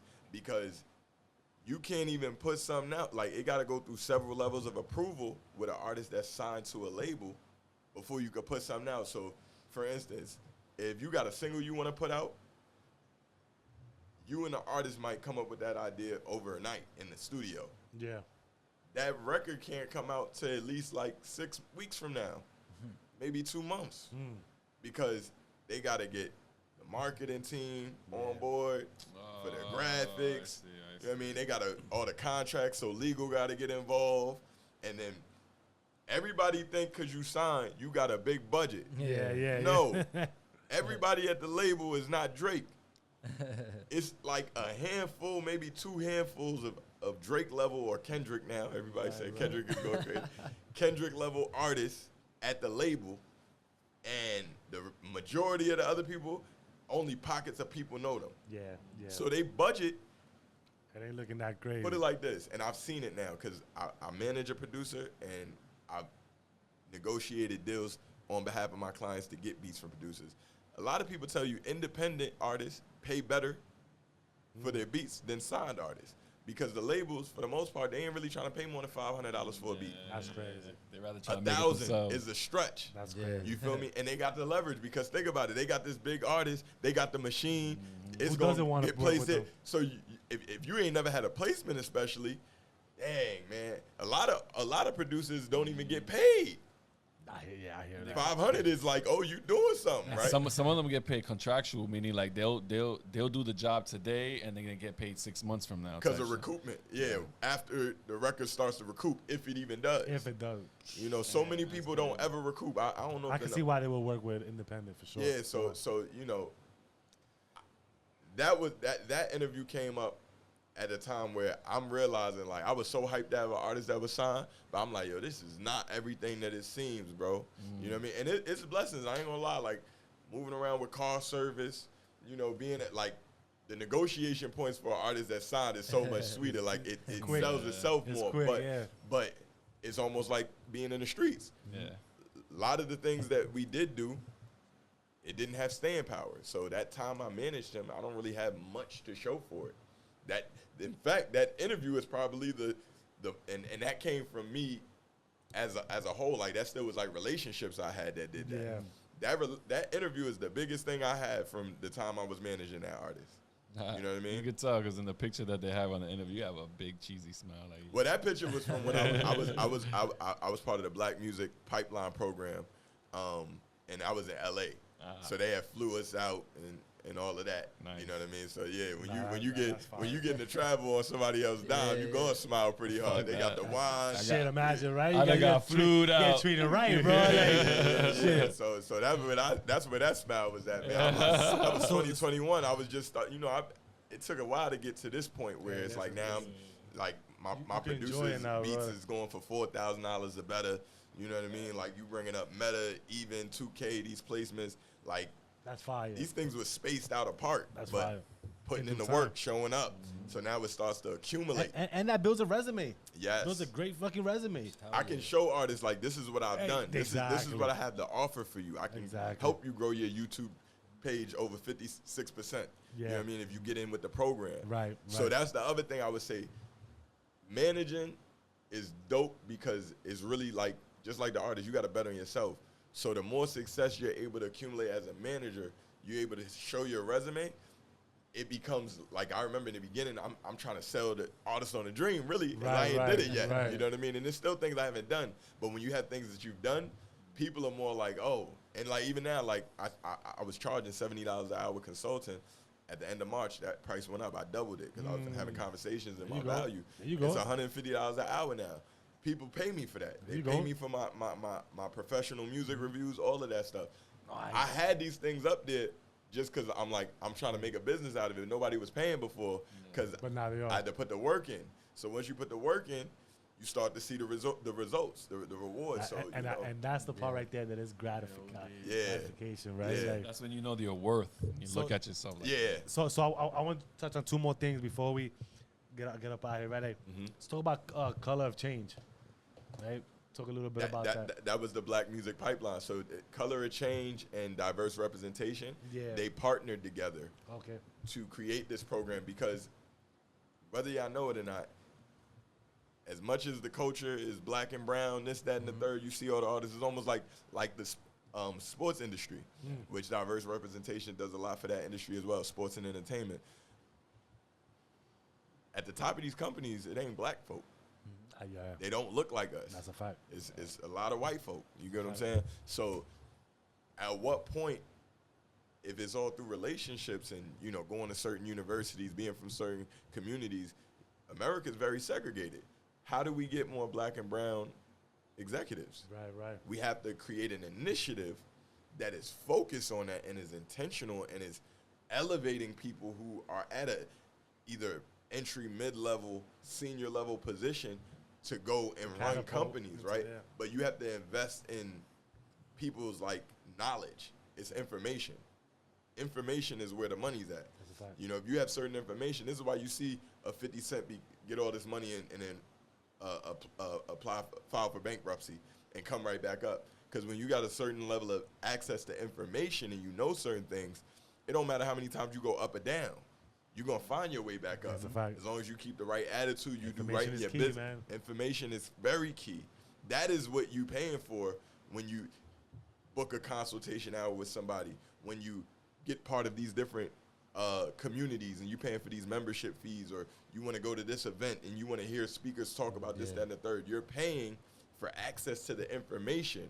And if you're wise about it, you'll take whatever you spent to get that information and double, triple, quadruple it. You get what I'm saying? Yeah. Then you could really tell where people is at when it comes to their attitude of how they feel about paying for information. I like that you just put that out there. I swear I love that you put that out there because they don't understand that. You have to invest in yourself, whether it's, like you said, paying for information. That's investing in yourself. You're not investing in the person you're getting it from, right? You're investing in you to get the knowledge. But people look at it the wrong way and say, oh, I'm putting money in this person's pocket because whatever. That's too much money. I'm not doing ignorant shit, right? Instead of knowing like, yo, this person may have the knowledge, the information I need to get this moving over here. Yes. Right? But they just so stuck in themselves, man. And that's why I'm glad you said that. People, y'all need to get off your shells, man, and really, really articulate what he's saying. Like, invest in yourself. Has nothing to do with nobody else but yourself and your knowledge. Yeah, and like I just seen a post like that too, and it was like how when somebody passes away, they get all these bottles, all these candles, they get a whole flyer for them. And it's like, y'all wait till that person is deceased to spend all this money on the wrong things. But when that person was alive, there was no like, yo, how can we connect and build something from here and actually do something and spend our money into the right things, into investments, and to learn. That's a fact. We got that bad we got a bad mentality, man. Like and else in the cities, man, is we should be able to come together and do things. So go to it. Yeah. Even with the information, like y'all saying, it's true because information is key. You don't want to be locked in a room, no windows, no doors, with not knowing anything until somebody gives you the information, and then that's the key to open the door to your unedible, you know, whatever you can do in life. You know so now you're saying about information, right? This leads on to this perfect one that we talking about off day, right? You being 34, right? Yeah. Do you feel that men stop learning after 30 years old? Okay, that's a good one for a lot. Yeah, I love how you brought that back around. Right, we gotta spin it back. We gotta spin it back. You gotta spin it back. I'm gonna be honest. I think I would say a large majority, and I also think it's based on your background. You know, we some inner city folk, so we grow up a particular type of way in most cases, black and brown, right? I think, like, I'll be very personal and speak about me and what I've seen around me, right? I remember when I hit 25, and I was hyped. I'm like, yo, I'm 25. Like, I made it, you know, like the Kanye's line said, we wasn't supposed to make it past 25. Jokes on you. I remember when that song came out, I was hyped, you know, because I'm like, I'm hearing this in the music, right? Then, as I'm approaching 30, I'm starting to not really know how to feel about it because I'm like, yo, It's a different stage now. this is up there in age. In my mind, Yeah. I'm thinking 30 is like 30 is like OG in the hood. Facts. You know what I'm You say, saying? "Yo, look at this But- old hat right here. Oh, Right this there." old hat right Yo, there. bro, I'm only 30 years old, bro. I'm You not know, even out. but it's 30 years old in the hood because people are passing away prematurely. Facts. So there's not a most people that do age beyond 30 and go on to prosper, they're leaving the hood. Yeah, word. Yeah, So yeah. you don't really see, and then the people that are in the hood that are older, it's different worlds. You feel me? These people that work 9 to 5, they go to work, they come home, they ain't trying to be outside. Like, That's a fact. You know what I mean? You They ain't don't want to lying. be involved with what's You going ain't on in the environment in most cases. So you just grow up not really. It's the blind leading the blind. You know, it's youth trying to lead the youth. So when I got to 30, it was like, man, I felt like the whole world was on my shoulder now because I'm like, what I'm gonna do now? Like, I made it here, but I'm still mad young, really. Yeah, facts. Like I ain't really seen a lot, And you didn't understand it until you got there. You know what I'm saying? So and nobody talks about it. I feel like people are not. So I'm glad you asked this question. So that actually has inspired me. Like, you know, I don't speak Spanish, but like I'm Puerto Rican. Yeah. So I'm learning. Granted, it's Duolingo. I know it's not the best way, but I'm learning Spanish. I'm learning Creole. I'm learning Swedish. And then there's this app called Peak, where I be on there doing like little brain exercises and stuff. So I'm intentionally, because I see that, it actually, I'll say it this way. Men do stop learning after 30 because what I realize is the bonding is off of sports. It's off the stuff when you was a kid now. Once you're at 30, that's true. people only talk about the stuff we used to talk about when we was in middle school and high school.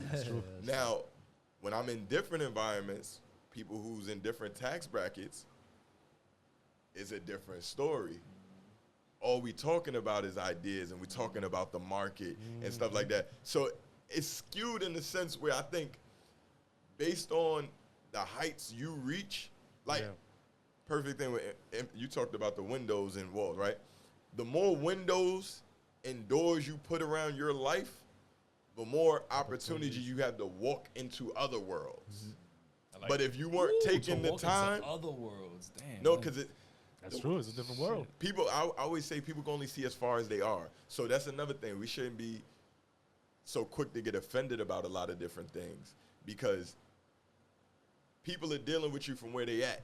And however they deal with you is just a reflection of where they're at in life. That's true. You don't have to internalize that. But too many times we internalize the way somebody dealt with us because we feel like they looking at me like this, so I must be like this. Well, if you felt like, or if you knew you were on a different level or you were a certain way, you wouldn't even entertain it. Yeah, you understand why that person got that mindset of it. Right? And so my mindset now is like, I want to see the different worlds. Yeah. Because I realized that, like, you had, like, when I was at Highbridge, and I never seen nothing else like that. I thought Highbridge was the world. Then I got the job at Abercrombie & Fitch. I seen Fifth Avenue. I said, oh, wow. Different.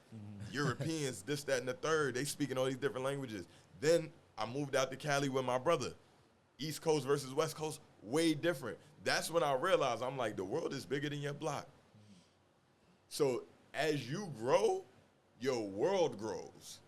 So I do my best to put myself around people who are constantly learning because life is very simple in that you're either growing or you're shrinking.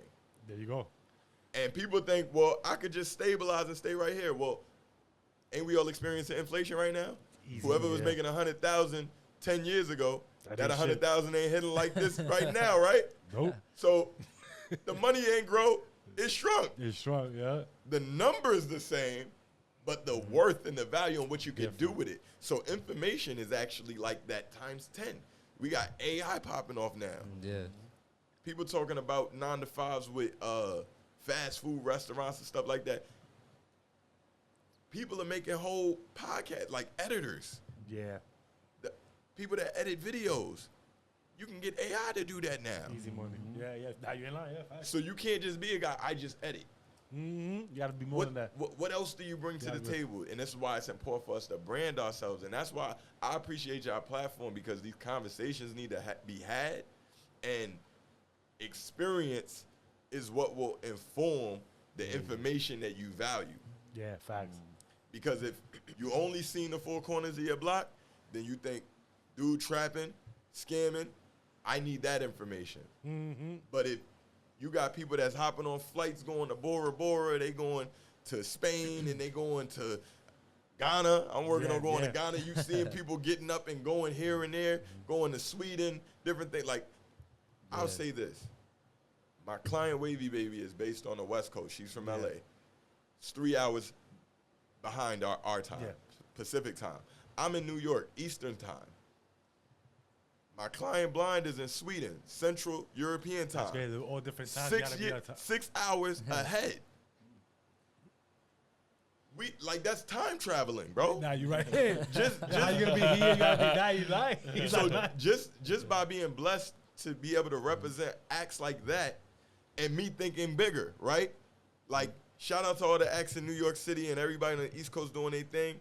But I realized that I can bring something different to somebody that's not where I'm from, because we think so differently and we have different networks. So we can accelerate growth faster once we start getting it clicking, and that's what's happening. Me and Wavy Baby, covering ground from east to the West Coast. People know she's from Long Beach. Yeah. That's a small part. Snoop from there. Yeah. People don't even know where that's from in New York, but she came to do a show out here in Harlem in 2022, and now she got a fan base here in New York. Look at that. You know what I'm saying? People tapping. When I go to LA now, I've been was going out there before I was working with her, but because of her now, when I go to LA, I'm in LA like I'm from out there. Yeah, you know what I'm saying? It's different. Yeah, it's different. That's true though. So yeah, man, But that's why you got to keep that, and that's why, like you said, you got to put yourself in rooms that people are still growing. They want to grow. They want to give ideas, because you don't ever want to be stagnant in your space of being here, especially here in the cities that we don't have those resources. Yo, facts. To even think. Not that we don't, but we just feel like that we don't. So we just close mind ourselves to be like, all right, this is all I know, so this is all I'm accustomed to. I'm scared to know the unknown, right? So I don't do anything more to get to that space. And questions. That's another thing. Yeah, so man. I'll cap off the question you asked me of, do men stop learning after 30? There's this conception, I really want to break it, and I'm fighting for this within my heart too. Because as men, once you get to a certain point, you feel like you're supposed to know everything. You feel like there's no room for you to know, like to be without knowledge on something. But as long as we alive, it's always going to be things we don't know. There's always going to be more we don't know than what we do know. So we have to be able to humble ourselves and ask questions. So the reason why I feel like a lot of men stop learning is because they be afraid to ask questions. And then going back to worlds, what I learned, I used to get in trouble for it a lot, because kids should be seen and not heard. You ask too many questions. Shut up. They really ain't know how to answer my questions. They was probably surprised the kid was asking those questions. But questions are pathways into another world. Yes, there is. And the curiosity too, because that one question is going to lead to more and more questions. Gotta stay curious. And the more questions you ask, hopefully you get better at asking questions. So that's one of the things I would say too, just to backtrack, and I'll really end it with this part. What got me, I've had 4 inaugural fellowships. Inaugural means they're the first time that they ever started. I had one at Vera, I had one at the David Rockefeller Fund, I had one at John Jay College, the Ron Moeller Social Innovation Fellowship. Well, it's called Social Entrepreneurship now. And then at the District Attorney, Manhattan District Attorney's Office for Gun Control Advocacy Fellowship. The reason I even found out about these things was through questions I was asking. So specifically when I was at the David, I left off the David Rockefeller Fund, my fault. So I had 5. I had 5, my bad. The David Rockefeller Fund. I ended up getting a job at one of the departments at my college because of questions I was asking at a panel I went to when I was doing my fellowship at the David Rockefeller Fund. And people like that shit. They were like, people yo, you ask ask really good questions. Like, I didn't think about that. Just like you asking me this question, do men stop learning at the age of 30? I don't think people think about that. Yeah. But now it gives something for us to not only give out to the people, but I'm looking at you differently now. Yeah. You know what I mean? You going into like stuff I put up on my YouTube that I done forgot. I said I was going to keep doing these things, but you actually dove into it and found a bigger gem out of it. Instead of letting the moment die there because you asked the question. Yeah.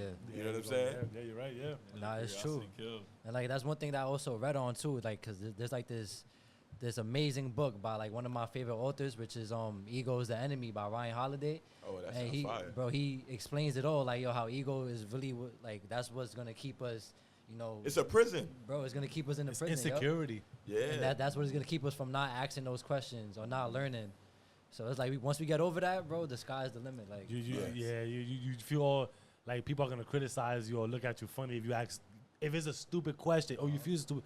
I don't think there's no such thing as stupid questions, honestly. You know, some might be ignorant, but I don't think it's like you shouldn't feel that way. Yeah. Right? If you don't know it, it ain't stupid. Yeah.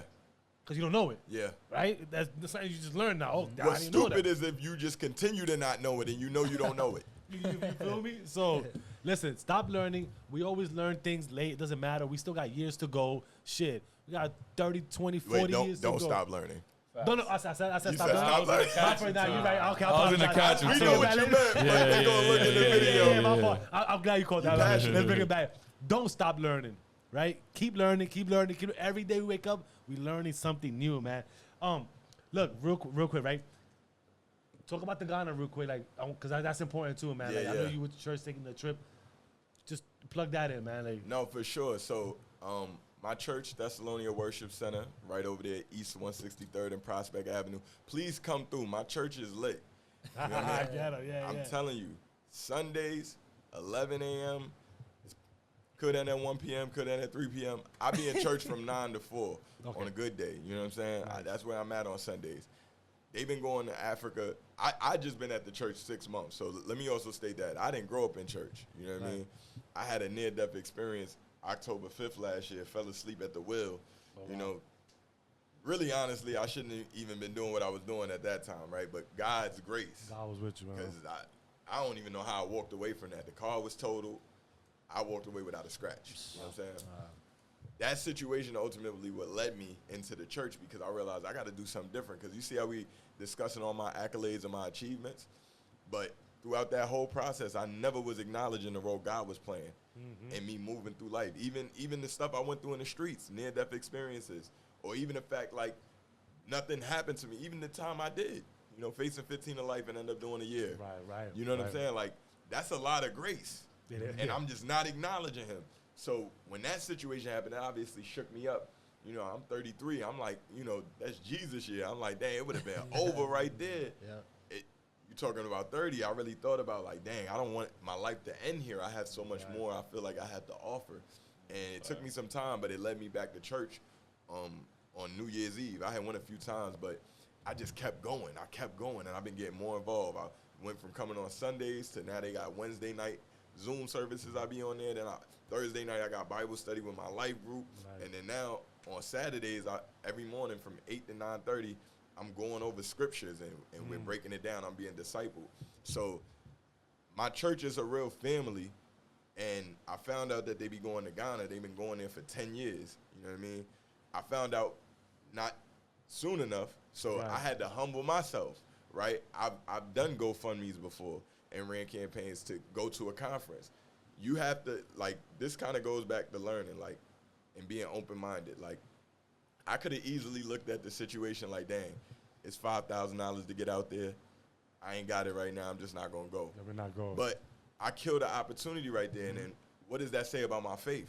If I believe I serve a God that can move mountains, why would I think that because it's July 5th is when we shooting this, whenever y'all see it, I can't get that money by the time it's time to go top of August. Right. I'm here for the journey for it. God put it on my heart. I've been wanting to go to Africa. And I feel like being able to go there for my first time, to give back, like to go selflessly. After all these countries done took so much from Africa, like the iPhone, you know what I mean? We benefit from that because of Africa. Yeah. So it's like, I feel, and there's other more deeper reasons why I want to go, because I didn't talk with God, but I just feel like it's only right for me to go back there and give back because I'm opening up another door, another bridge. Nobody in my family, like my immediate family, has been to Africa before. So that's going to open their mind, right? Then the people that I stand a chance to meet while I'm out there, right? And then I'm going with my church. So everybody that's in my church, I really look at them like we're a family. We're going to grow closer. We're going to grow closer in information. I'm going to learn so much more, but I'm gonna grow out of that situation. I don't know what God has in store, but I know it's a good thing, and I know I'm supposed to be out there. Like, because I pray so much and my faith is so strong, I know I have to be out there. Like, I really can't even break it down to you more than that. But my spirit, it's like I have to be there. Yeah, it's a calling. It's a calling. Yeah, so you feel it too. Like, you know that feeling. Like, yo, like that's you just know. Like, you just manifest. Like, yo, I know I'm gonna be there. Yeah, and even y'all bringing it up. You know what I mean? Like, people are seeing that. That's you fire. know, That's people dope. are supporting. So shout out to everybody that's donating. What I've been doing, I just been sharing it with people, and I've been saying, And we definitely gonna share it for sure. Just share it. We definitely gonna share it for sure. I don't need everybody to donate. I need whoever feels moved to donate. Right. Pray. You don't want to share? Amen to that. Pray for it. Send me some positive vibes. Because this is a moment for me to humble myself and for people to be able to see what God can do when you give it to him. Amen. So that's where I'm at with it right now. It's just like I'm putting my life on display to show you, like, you got to stay malleable. You can't never be too high for nothing because God going to bring you back down Easy anyway. money, quick. Yeah. Like your name, bro. You got to be able to flow with it, bro. Hey, let's go. You got to be able to flow with it. So with that said, listen, Yes. listen, y'all. Thank you, Flo. Thank you for. We appreciate you being here, man. Like, thank you, man. Like, you definitely shared a lot of gems. Gave a lot of inspiration to a lot of people, man. And not only a lot of people, to us here on the pod, man. You know what I'm saying? That's love. So yeah, that's definitely love. His name is Jay Confident, but he still ain't too big to give flowers to other people. So let that be a gem for y'all. Let's go. Listen, That's that fire. said, peace, bless, love. Give thanks to that man above. Live, love, prosper, y'all. Peace, y'all.